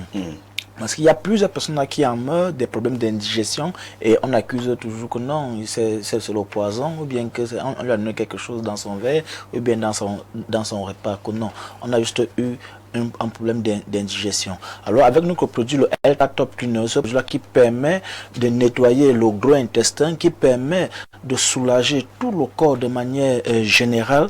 À la base, il a été conçu pour les problèmes de troubles érectiles, mais nous avons performé ce produit-là, on l'a complété. Aujourd'hui, on ne le prend pas parce qu'on est malade, on le prend parce qu'on ne voudrait pas être malade. On le prend parce qu'on voudrait avoir une santé de fer, même pour des personnes qui ont longtemps souffert du palu dans le sang, ou bien même de la typhoïde, ou bien de la jaunisse, on leur demande de prendre le produit L4 Top Cleaner parce que c'est un produit de nettoyant général. Il nettoie le gros intestin, il nettoie et il entretient le pancréas, il nettoie et il entretient le foie et même les poumons. Parce qu'il y a beaucoup de personnes qui ont peur de consommer des produits naturels du fait qu'elles ont peur que ça va peut-être perforer leur foie, ou bien ça va peut-être perforer leur poumon, ou bien ça va peut-être détruire leur rein. Nous leur disons donc aujourd'hui que venez donc prendre le produit L4 Top Cleaner pour pouvoir avoir un rein en bonne santé, parce qu'il faut dire ça que le rein, lui, a pour rôle principal de filtrer les mauvaises sels, les mauvaises eaux dans l'organisme. Oui. Le pancréas, lui, a pour rôle de produire de l'insuline, et l'insuline qui a pour rôle principal de stabiliser le taux de sucre dans le sang. Il y a beaucoup de personnes qui sont déclarées diabétiques. Or, elles ne sont pas diabétiques tout simplement parce que le pancréas a été attaqué. Et une fois que le pancréas est attaqué, on va avoir un taux de sucre élevé dans le sang. Alors le produit L-carnitine, on ne le prend pas parce qu'on est malade, on le prend parce qu'on ne voudrait pas être malade. Il est conseillé pour tout le monde, pour des personnes âgées, surtout des personnes qui ont des problèmes de cœur, ou bien des problèmes d'insuffisance cardiaque, ou bien parfois des problèmes de palpitations. Oui. Tout le temps, elles ont des palpitations, on leur demande de prendre le produit L-carnitine. Et même des personnes que lorsqu'elles veulent écrire, elles ont l'impression d'avoir la tremblote, on leur demande de prendre le produit L-carnitine. Parce que le produit L-carnitine, le fait qu'il va déjà résoudre les problèmes liés au trouble érectile, il oxygénise aussi le cerveau et il renforce le système immunitaire. Et qui dit système immunitaire renforcé dit une santé de fer. Bien, si tu me le permets encore ce matin, je voudrais encore dire à des milliards les spectateurs qui me regardent en ce moment que le produit Open Sex, il est toujours disponible chez les spectateurs. Il faudrait bien fêter les fêtes de fin d'année en beauté avec le produit Open Sex qui est toujours disponible. Ce produit qui permet d'augmenter la taille et le volume de l'appareil. C'est vrai que c'est un produit qui se vend beaucoup, hein, mais il est toujours disponible. Il est toujours disponible. Non, nous travaillons la tâche pour qu'il ne soit plus en rupture parce qu'à un moment donné, on était vraiment en rupture de ce produit-là et on a eu beaucoup d'hommes qui souffrent. Oui, beaucoup d'hommes en souffrent. Non, il n'y a pas que les hommes qui souffrent, parce que même les femmes, parce qu'aucune femme n'aimerait tomber sur un homme qui a un micro-appareil génital. Ça, il faudrait le savoir. Donc votre produit est un produit miracle qui vient... C'est un produit, je vais même dire que c'est un produit magique, oui. Tu vois un peu. Donc, ces histoires que ces femmes-là nous disent en public que non, c'est pas la taille qui compte, c'est la manière de s'en servir, non, c'est faux. Parce que très souvent, mes causes avec ces femmes, parce qu'elles viennent acheter... Beaucoup de femmes ne savent pas s'en servir et ont besoin de la taille. Oui, elles ont besoin de... monsieur comme l'homme, parce que l'homme qui n'a pas un appareil génital consistant, ou bien avec une taille normale, lui-même, il n'est pas satisfait et lui-même, il n'arrive pas à satisfaire sa dame. Alors, le produit Open Sex, il est disponible en 3 formats. Il y a le grand format, il y a le moyen format et il y a le petit format. Douala, nous sommes situés à la Cité des Palmiers, derrière le lycée de la Cité des Palmiers, et Aquanor, ancien hôtel Madiba, lieu dit église Salem.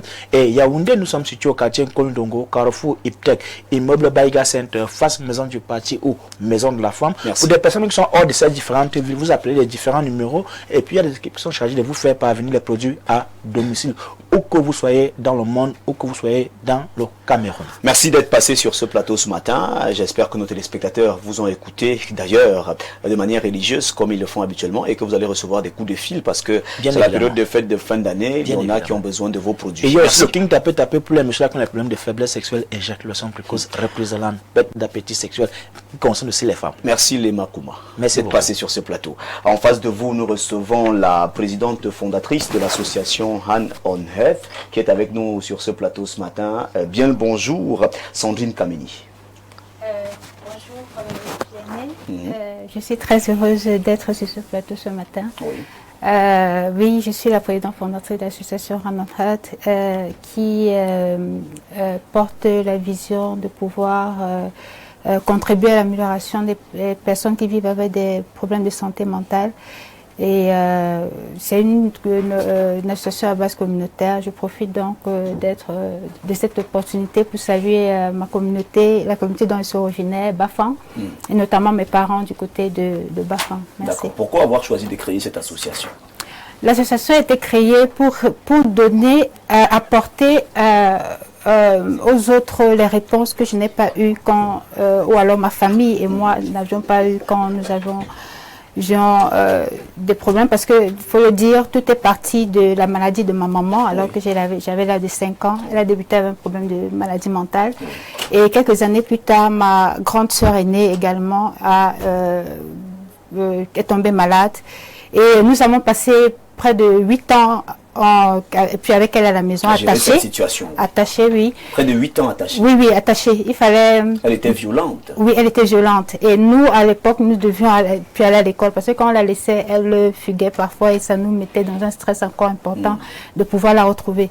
Donc, c'est dans cet environnement-là que j'ai vécu avec beaucoup de stigmatisation, beaucoup de questionnements et l'association a été créée maintenant pour venir apporter de l'information aux personnes qui sont dans le besoin, apporter de l'espoir aussi, parce que ma sœur est née maintenant en rétablissement, elle travaille, elle a une vie sereine, mais seulement le diagnostic de schizophrénie fait qu'elle doit prendre un traitement à vie.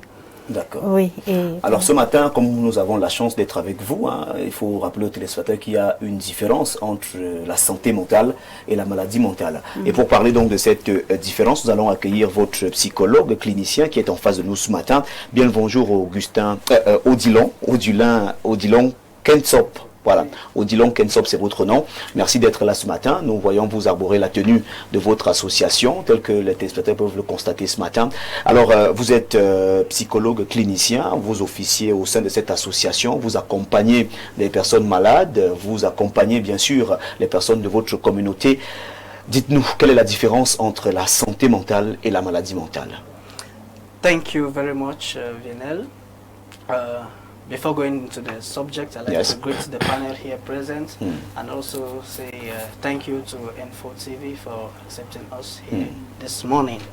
Now, I was happy when I came here and I heard talking about health, the person who left here before me, and also during the denunciations, Mr. Allen was talking about a number of things that Cameroonians are going through, and I was excited because those are the challenges that Cameroonians go through every day. And while he was talking, I'm sure a good number of us were having some kind of mixed feelings. We were a little bit disturbed and distressed, if I may say so, because we live in so much injustice, we live in so much in situations, so many challenges that Cameroonians are going through every day that leave them under a lot of stress. The Cameroonians are going through a lot of stress, especially at this moment wherein things are very, very hard and very, very challenging. And at times it becomes difficult to tell what the difference is between a good health, good mental health, and a negative mental health, a poor mental health. And so Cameroonians do not see that difference again between mental health and mental illness. Mental health is a state of good health. It means you're first of all healthy mentally, and so that state of mental health, it permits you to be able to face the normal stresses of life. It permits you to be able to realize your potentials. It permits you to be able to be productive and contribute to the society. And so when you are not able to realize your potentials, when you're not able to face the normal stresses of life, when you're not able to be productive and contribute to society, it means you're facing a lot of challenges that can impact your mental health, and you may find yourself in a mental health problem. And in mental health problems, there are two levels. First of all, a mental suffering, which is different from a mental illness. You can suffer mentally because you lost someone and you're going through an emotional distress. You can suffer mentally because your money was not paid, indemnization was not paid to you, and you're going through financial situations. You suffer mentally, but you're not mentally ill. And so it is when we evaluate the intensity of the suffering and also the duration, that is when we determine if you're mentally ill or not. So mental suffering is different from mental illness, and mental health is different from mental illness or mental health problems. Thank you. Alors quels sont vos axes d'intervention? Parce qu'il faut dire que vous êtes sur le terrain depuis sensiblement 2022. Quels sont vos axes d'intervention? Thank you. We mainly, the works that we do in the field are mainly sensitizations. We do mainly sensitizations. We do a psychosocial care, and also we do trainings. We reinforce the capacity of nurses or healthcare professionals in the domain of mental health, because they are trained in the physical aspects of health, but they are not trained in the mental aspects of health. And so we reinforce their capacity so that in their practices they can integrate mental health approaches in healthcare delivery. And also we do a lot of community sensitizations, a lot of community health campaigns, wherein we go out and we give out information to the people on what mental health is, on how to improve their mental well-being.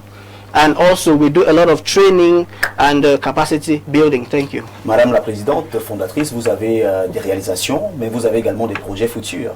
Oui, nous, comme mon collaborateur l'a dit, nous travaillons sur la sensibilisation, sur le renforcement des capacités, nous organisons aussi des consultations psychologiques gratuites et nous faisons également des interventions en milieu psychologique gratuites. Oui.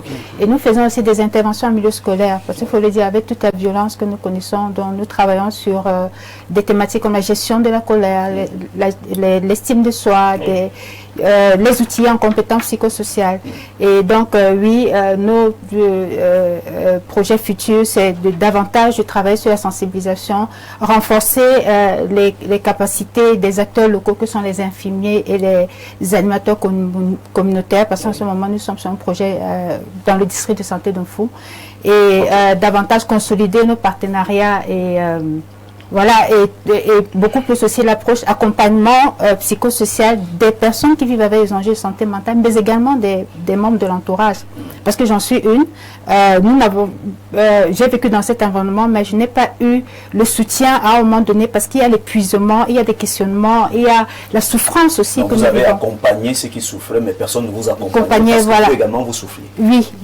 Donc maintenant, au sein de l'association, nous voulons travailler vraiment à accompagner aussi les membres de l'entourage. Merci. Alors, vous avez certainement des contacts, s'il y en a, parce que vous accompagnez des familles qui sont dans la même situation que vous avez traversée il y a quelques années. Oui, exactement. Alors, pour nous contacter, vous pouvez appeler le 675 88 81 50. On reprend. Le 675 88 81 50. Oui. Ou alors le contact email, c'est contact@hanonheartcameroon.com. Merci d'être passé sur le plateau d'Espace Miné. Merci. Bonne journée et surtout bonne fête. Merci à vous. Mesdames, Messieurs, l'instant d'analyse, c'est tout de suite.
Eh bien, mesdames, messieurs, nous poursuivons cette belle aventure. Roger qui s'est excusé, qui a eu une urgence et qui a pris congé de nous, mais les autres panélistes sont encore là et nous attaquons en ce moment le thème du jour. On parle bien sûr des fêtes de fin d'année au Cameroun. Quel regard sur l'apport de la diaspora? On s'interroge ce matin. Alors François, vous qui êtes encore avec nous sur ce plateau, nous constatons bien sûr que pendant la période des fêtes de fin d'année, les Camerounais de la diaspora font toujours un retour vers le Cameroun. Et en ce moment, c'est bien bien sûr le bal dans les familles, parce que les familles attendent souvent à bras ouverts ces Camerounais de la diaspora qui viennent de temps en temps fêter avec eux. On aimerait bien savoir quel est l'apport de leur présence en cette période de fête de fin d'année au Cameroun. Il faut dire que tout part déjà de la tradition. Oui. Les parents ont habitué aux enfants de se retrouver en fin d'année. C'est le moment de partage, c'est le moment de discussion, c'est le moment de prévention, c'est le moment de consultation. Oui. Donc, et c'est aussi, chemin faisant, un moment de repos pour plusieurs personnes. Donc, cela fait que en décembre, donc pendant Noël, tout le monde essaye de revenir, se retrouver vers la famille, se ressourcer. Et ce mouvement n'est pas gratuit ni fortuit, c'est un mouvement économique qui permet aux acteurs déjà qui font et dans le transport, la logistique, la communication, de gagner gros à cette période. Et maintenant, au niveau du pays, c'est également un moment où vous avez des hôtels qui sont pleins, les restaurants bougent, les églises aussi, il ne faut pas oublier. Vous avez donc des maisons qui sont plus chaudes, parce qu'on ne s'est pas vu depuis, on s'écrivait, on se parlait au téléphone. Maintenant, il y a quand même cette chaleur présentielle qui fait que les familles se réchauffent. Et sans oublier que lorsqu'on arrive, chacun met un petit pactole pour venir vivre, donc ça fait tourner l'économie, d'abord familiale et globalement dans l'économie nationale. C'est un moment important où même la spiritualité aussi gagne en maturité, en majorité, et parce que lorsque vous arrivez, pour ceux qui sont encore entrés dans la culture, vous faites un tour d'abord au niveau des tombes de vos parents qui vous accordent des bénédictions. Donc je pense que des apports sont multiples, ils sont économiques, ils sont spirituels, ils sont culturels, ils sont de plusieurs niveaux. Maître Tchenkam, vu que François parlait ici de spiritualité, vous connaissez, vous êtes bien sûr ancré dans cette spiritualité. Lorsqu'on a en cette période de fête de fin d'année les Camerounais de la diaspora qui reviennent au Cameroun, sur le plan spirituel, quel est l'impact? Non, l'impact est positif quand les frères arrivent au pays. Et qu'est-ce qu'on va profiter de façon physique, de façon mystique. Déjà avec nos frères de la diaspora qui représentent 5 millions de Camerounais qui vivent du côté de l'étranger. À Paris, en France par exemple, ils sont 100 000.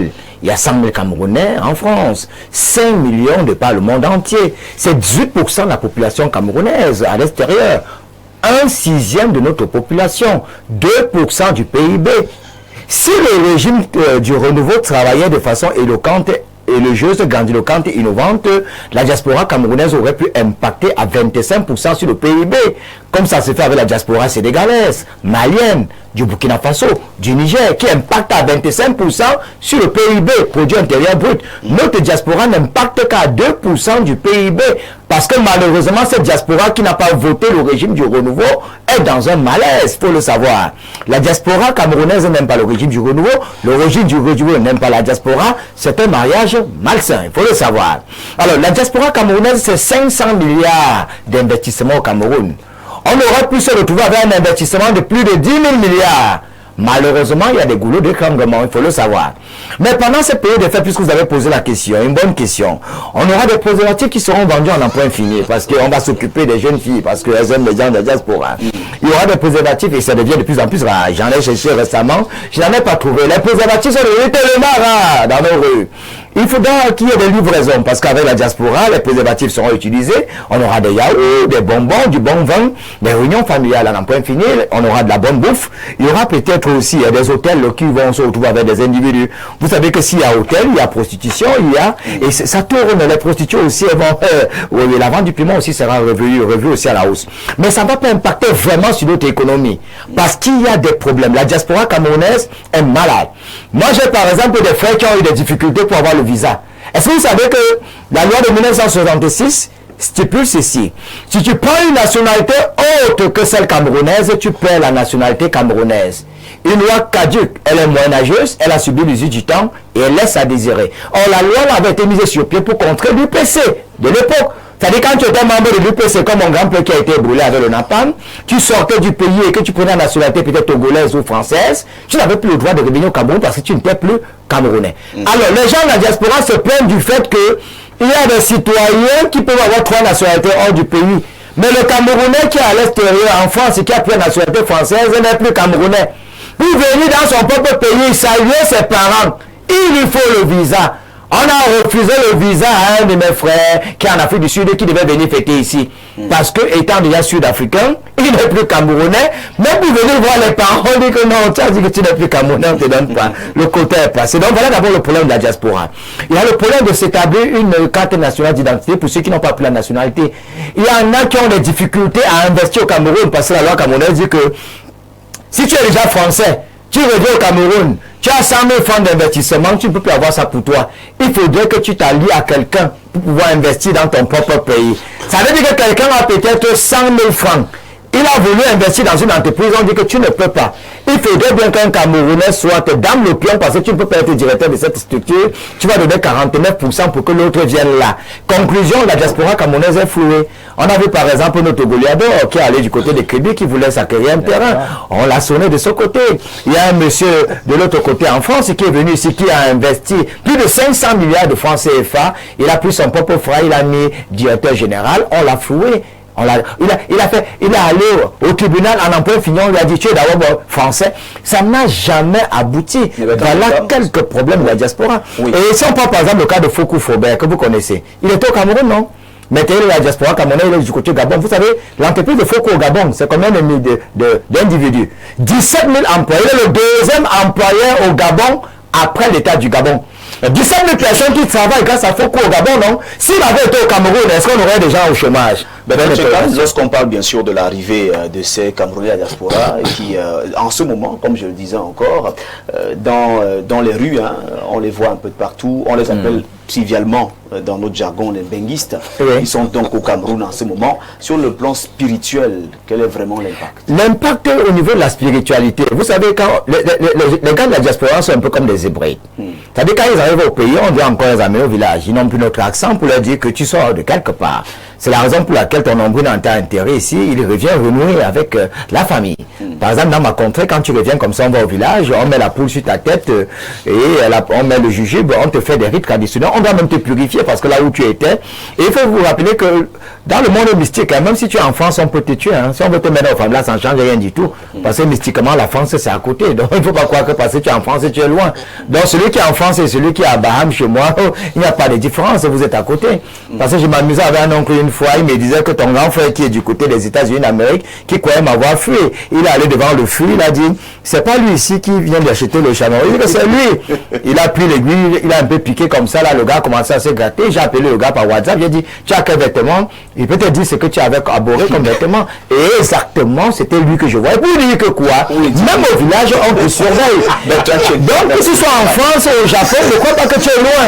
Donc, quand ils reviennent ici, ils sont au même pays. Ce qu'ils doivent faire, c'est quoi? C'est de se purifier, renouer avec les ancêtres, donner des présents aux gens, donner à manger aux gens, aller mettre l'huile sur des crânes pour que les ancêtres veillent toujours sur eux. Parce que même en France, ils sont toujours à côté de nous. On les surveille physiquement, mystiquement, naturellement. Mais le problème, c'est que la diaspora camerounaise, elle est martyrisée, marginalisée, paupérisée, frustrée. Est-ce que vous savez que le Mali n'a pas de port? Le Mali ne vit que les salaires. Avant de reprendre Bertrand Tchenkam, on parle bien sûr de cette affaire, les Camerounais de la diaspora qui sont donc au Cameroun dans cette période de fête de fin d'année. Quel est votre regard? Quel est le regard que vous posez sur l'apport de cette diaspora lorsque ces derniers viennent au Cameroun? Qu'est-ce que le Cameroun gagne et qu'est-ce que ces derniers gagnent même? Alors, avant de répondre à la question, je me suis un peu amusant en posant la question, qu'est-ce que la diaspora française leur apporte? Puisqu'ils sont chez nous aussi. Ouais. Et puis je me suis rendu compte qu'en fait, les questions des apports, de l'apport de la diaspora, c'est toujours dans un sens. C'est vers l'Afrique, qu'on essaye de rehausser cette question de diaspora-là, question de développement et tout. Oui. Ok. Alors, ils partent, déjà peut-être pour des besoins académiques, quoique avec les nouvelles formules... Enfin, les raisons politiques aussi. À pied et des raisons politiques aussi. Mais est-ce qu'ils reviennent toujours avec des avantages? Non, moi je pense pas. Je pense que j'ai lu une revue de Mao. La Chine a été enfermée sur elle-même pendant des années. Non pas par le bon vouloir, parce qu'ils étaient xénophobes. Est-ce que vous savez qu'il y a un préfet en France qui s'appelle Ngassa? Il aurait pu travailler au Cameroun. Est-ce que vous savez que la carte SIM qui est dans votre téléphone là, c'est MS Simo, qui est de chez moi, qui travaille carrément à la NASA? Ça aurait pu profiter à nous, non? Arthus, on l'a négligé, il est parti. Il y a diaspora camerounaise, il y a des intellectuels pour nous être utiles. Le problème, c'est qu'on ne leur fait pas confiance. Donc, dans cet ouvrage, il était mentionné que la Chine s'est fermée et a copié de la diaspora pour se développer de l'intérieur. Et après avoir vu qu'on avait fait un avion de ce côté, ils ont aussi fait le leur. On avait fait le TGV là, ils ont fait le leur. Et ils ont, avec cette dimension prise de l'autre côté là, développé quelque chose qui était naturellement chinois. Aujourd'hui, quand tu veux parler de technologie, on ne parlera pas des États-Unis. Mais pourquoi on ne donne pas les moyens à notre diaspora? Donc, aujourd'hui, si je suis camerounais et que je dois parler de l'apport de la diaspora, j'aimerais mieux qu'il y ait une politique de diaspora. Exactement. Que l'on comprenne véritablement. Parce que, ok, on va parler sur en décembre, hein, forcément, ils vont venir faire la fête et tout. Et avec les nouvelles mœurs. Lorsqu'ils viennent, c'est essentiellement, nous voyons je vous assure, les quartiers seront en branle. On va boire, manger et après. Alors, on va inviter son ami, on va inviter le benguiste est là. Et quand le benguiste est là, vous n'avez pas besoin d'adorer ses moyens pantalons et puis c'est parti. Il y aura de nouvelles musiques qui vont sortir tendancieuses. Parce que le benguiste est là, je vous assure, ça va sortir. Les nouveaux préservatifs. Les boleurs vont encore vous faire des choses. Ça va sortir. Les nouvelles tendances qui les mœurs européennes vont encore venir nous assiéger. Tout que le Viagra est moins cher. Nous assiéger. C'est ça le souci. Et la conséquence, on va pas aussi les laisser partir comme ça. Vous voyez, dans certains titrailles, généralement, on lit souvent que des benguistes sont arrivés et ils ne repartent plus. Mais qu'ils fassent attention. Cette fois-ci, parce que certainement on les aime bien quand ils reviennent, nous on est content de voir notre frère. Parce qu'il y en a qui reviennent et qui ne repartent pas. Il y en a qui reviennent et qui après on parle de au passé. Donc, Monsieur TBB, je vous assure, il est important qu'une politique de la diaspora puisse être mise en place pour permettre que nous puissions, c'est-à-dire non seulement parce que nous avons beaucoup de choses en Afrique. Hein. J'avais un grand-père par exemple qui marchait sur l'eau, c'était pas Jésus. Bien sûr. Il marchait sur l'eau. Oui. Okay. Il est mort. Oui, il est mort. Il n'a laissé ça à personne. Bon, il faut dire que beaucoup de personnes sont allées à la diaspora et ont abandonné ça. Voilà. Donc, vous comprenez aujourd'hui que c'est une chose. Parce que c'est vrai, si le Cameroun essayait de mettre en exergue tout le potentiel que nous avons, tout le potentiel, vraiment, on ne parlerait même pas de diaspora. Avoir par exemple les députés de la diaspora. Par exemple, en France, il y a les députés des Outre-mer. Alain Douk. Comment on peut laisser une société comme le Madjeni qui nous faisait de bonnes routes pour donner les routes aux étrangers, aux Chinois? Merci Albert, merci également à Bertrand Chinkam. Alain Douk, nous revenons sur cette thématique ce matin pour parler de l'apport de la diaspora. La période, elle est bien choisie. Nous sommes en période de fête de fin d'année et c'est leur moment. Pour la plupart des Camerounais de la diaspora, ils reviennent au Cameroun seulement en cette période. C'est vrai qu'il y en a qui viennent tous les mois, il y en a qui viennent après 3 mois, mais pour la plupart, c'est la période charnière. D'aucuns nous disent souvent que c'est parce qu'il fait un peu plus frais à l'étranger en cette période qu'ils reviennent au Cameroun pour profiter de la chaleur du soleil de décembre. Alors, on se pose bien des questions. Quel est bien sûr l'apport de la diaspora en cette période de fête de fin d'année? Bien évidemment, l'apport ne peut pas être structurel. Il y a énormément sur ce plateau. Tous les mercredis, on a déjà fait d'économies, des problèmes, des propositions dans le rapport de ce pays, de sa gouvernance avec sa diaspora, etc. Le rapport pour ce court séjour ne peut pas être structurel. Déjà que c'est marginal, ou plutôt marginalisé. Le flanc qu'on leur donne, la brèche qu'on veut bien ouvrir pour qu'ils contribuent au développement du pays. À maxima 4% de contribution en 2024 au PIB, c'est pas grand-chose. Tu parlais de 400 ou 500 milliards, un truc comme ça. C'est pas grand-chose comparé au potentiel de cette diaspora-là et ce qu'elle pourrait apporter au pays. Alors, les climats tempérés en période de décembre. L'hiver. C'est l'hiver, c'est rude, hein, l'hiver. C'est rude. Donc du coup, le plus clair, alors certains parmi eux préfèrent caler leur congé annuel à cette période-là. Bon, on a coutume de dire que les fêtes de fin d'année, c'est le moment de grande retrouvailles aussi en famille. Donc du coup, si l'essentiel de la famille est en Afrique, avec son beau climat tropical, chaud, pourquoi ne pas rentrer au pays et laisser les autres gérer la rudesse du climat tempéré hivernal? Alors on se déploie vers ici. Et vous savez, beaucoup aussi là-bas sont dans la débrouille. Hein. Il y a une diaspora qu'on peut stratifier. Il y a une diaspora élitiste, il y a une diaspora de classe moyenne, et puis il y a des gars de la débrouille. Ils ont quand même l'avantage là-bas avec l'avantage du rapport, de la parité monétaire entre les monnaies qu'ils ont là-bas le plus clair du temps, si je m'en tiens à l'euro ou au dollar. 600, le dollar c'est 500. Dans la parité avec le franc CFA, ils ont un fort pouvoir d'achat. Donc, il faut même bien choisir une destination pour fêter. Donc, du coup, il est essentiel même pour eux de rentrer de ce côté avec un fort pouvoir d'achat et qui donne l'opportunité.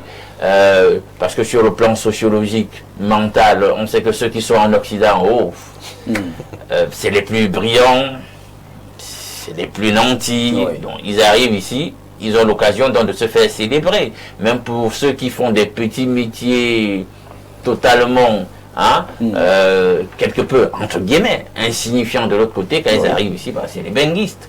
Voilà. Donc du coup, il y a au niveau microéconomique, un certain nombre de dynamiques qui se mettent quand même en branle.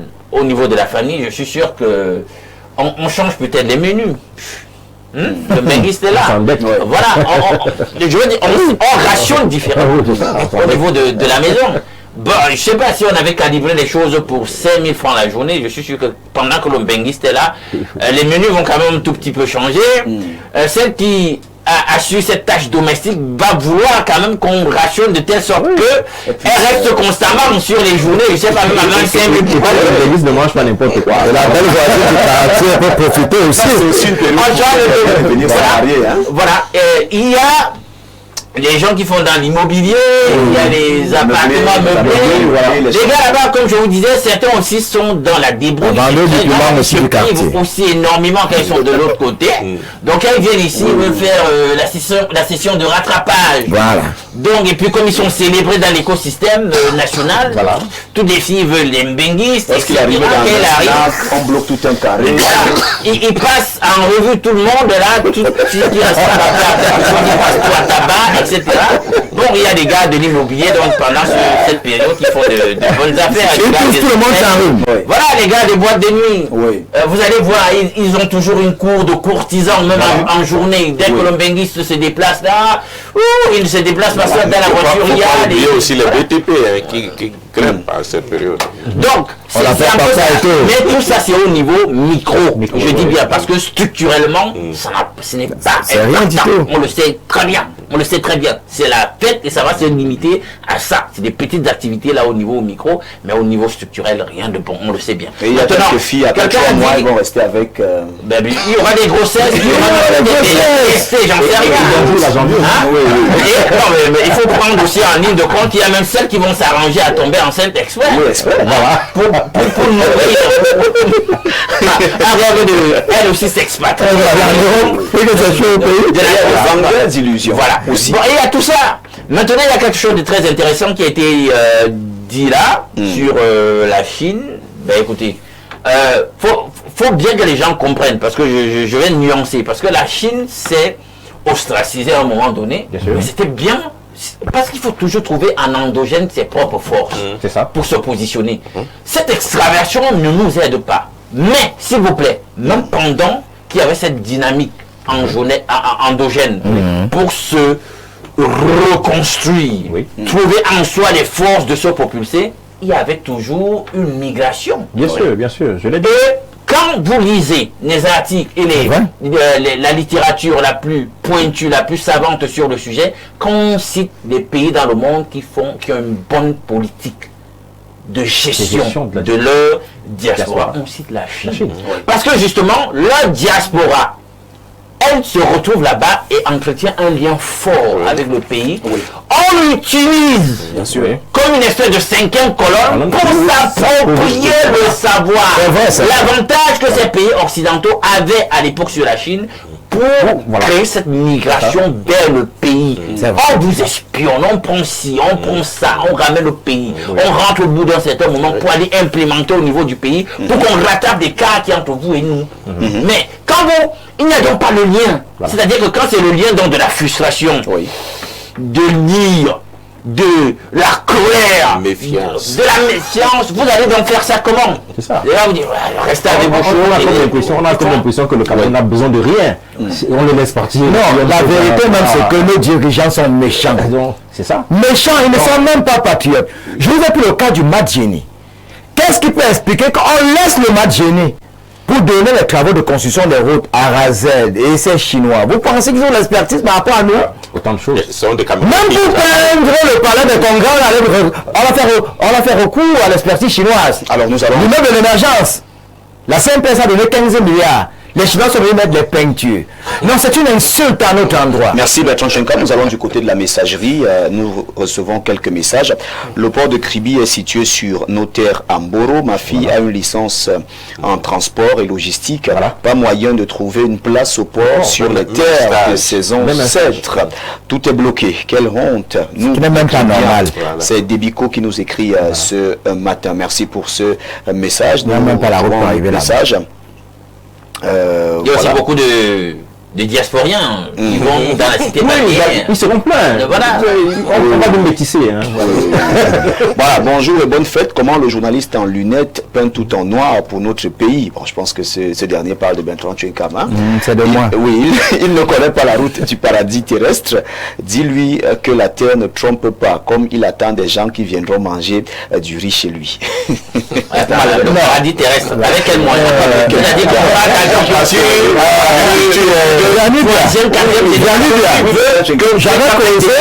est-ce que vous savez que l'Italie n'a rien en termes de ressources? Vous savez que l'Italie ne vit que du tourisme et des ingénieurs. On a fait les préfabriqués, non? Le Cameroun a pratiquement tout. Dieu nous a puni. Le Maroc, encore, regarde, ce n'est que le tourisme. C'est ça. Tout le monde est fier d'aller à Marrakech. Même les Français vont passer les vacances à Marrakech. Le Cameroun a tout. On a de l'eau partout. Vous savez qu'une seule planche au Cameroun, c'est 5 000, alors qu'on a la forêt partout. On est menti. Les détaches ne pas. La mer, la route et on nous laisse. Oui. Qui nous a tout donné? Cette réaction parce que nous sommes arrivés au terme de ce programme. Bonjour à vous. Juste pour dire que la carte SIM n'a pas été inventée par Ernest Simon. La carte SIM existe depuis 1974. L'inventeur c'est Moreno. Voilà. Ernest Simon n'a aucun brevet dessus. Il n'a travaillé que sur certaines composantes des puces de télécommunications à la NASA. C'est un téléspectateur qui nous écrit. Merci pour cet ajout. On aurait pu en profiter au Cameroun. Exact. Voilà, nous avons une autre réaction. Merci à cet ingénieur qui nous écrit ce matin, ingénieur Georges Kibon, qui est à Mira et qui nous fait savoir qu'il nous regarde ce matin. Et il dit qu'il est un modèle. Il pourrait apporter des éclairages sur le sujet. Certainement, non, on ne discute pas. À la prochaine édition. Bonsoir, bonjour et bonne émission. S'il vous plaît, dites à Bernard Tchenkam que Atuzang est au Cameroun et qu'il n'est jamais parti. Je passe vous l'avez financé, hein? Où en est-on avec le cardiopathe? Qui nous écrit Où en est-on avec le cardiopathe? Merci à Yves également qui nous écrit un autre message que nous recevons à l'instant. Nous faisons un effort de lire vos messages, hein, chers téléspectateurs. Nous avons ces messages, malheureusement on ne va pas les lire, hein. Nous sommes passés sur le sujet depuis. Il y en a qui nous écrivent encore, mais nous sommes arrivés au terme de ce programme, hein. Vous qui nous écrivez encore à l'instant, votre message ne sera malheureusement pas lu, vos messages ne seront pas lus sur ce plateau. Il est 11h passé de 52 minutes. Merci donc à nos panélistes d'être passés sur ce plateau. Merci Merci à François Mboké, DP du journal Diapason, qui est passé ce matin, qui a abandonné ses occupations pour être avec nous aujourd'hui. Merci à tous les téléspectateurs. Voilà. Merci également à Albert Imunga, voilà, qui est saluer vos camarades de l'INGS. Oui, ne manquez pas de saluer votre communauté. Voilà, je salue aussi la communauté Batanga, voilà, qui bientôt aura la diaspora. Voilà, merci également à Bertrand Tchenkam, qui est également venu ce matin. Merci, mais les préservatifs sont devenus de plus en plus rares. Et maintenant, on enquête pour savoir pourquoi. Merci à notre invité permanent, il est journaliste, écrivain, auteur, Alain Douc. Merci une fois encore de répondre présent ce matin. Voilà, en sortant, on présente des excuses pour Roger Kiek de Kiki, qui a dû pour une raison indépendante de sa volonté qu'il Oui, je pense l'avoir déjà dit, hein. Merci. Merci encore. Mesdames, messieurs, nous vous laissons en très bonne compagnie des programmes qui se poursuivent sur Info TV. Merci de toujours choisir Info TV tous les jours pour vous informer.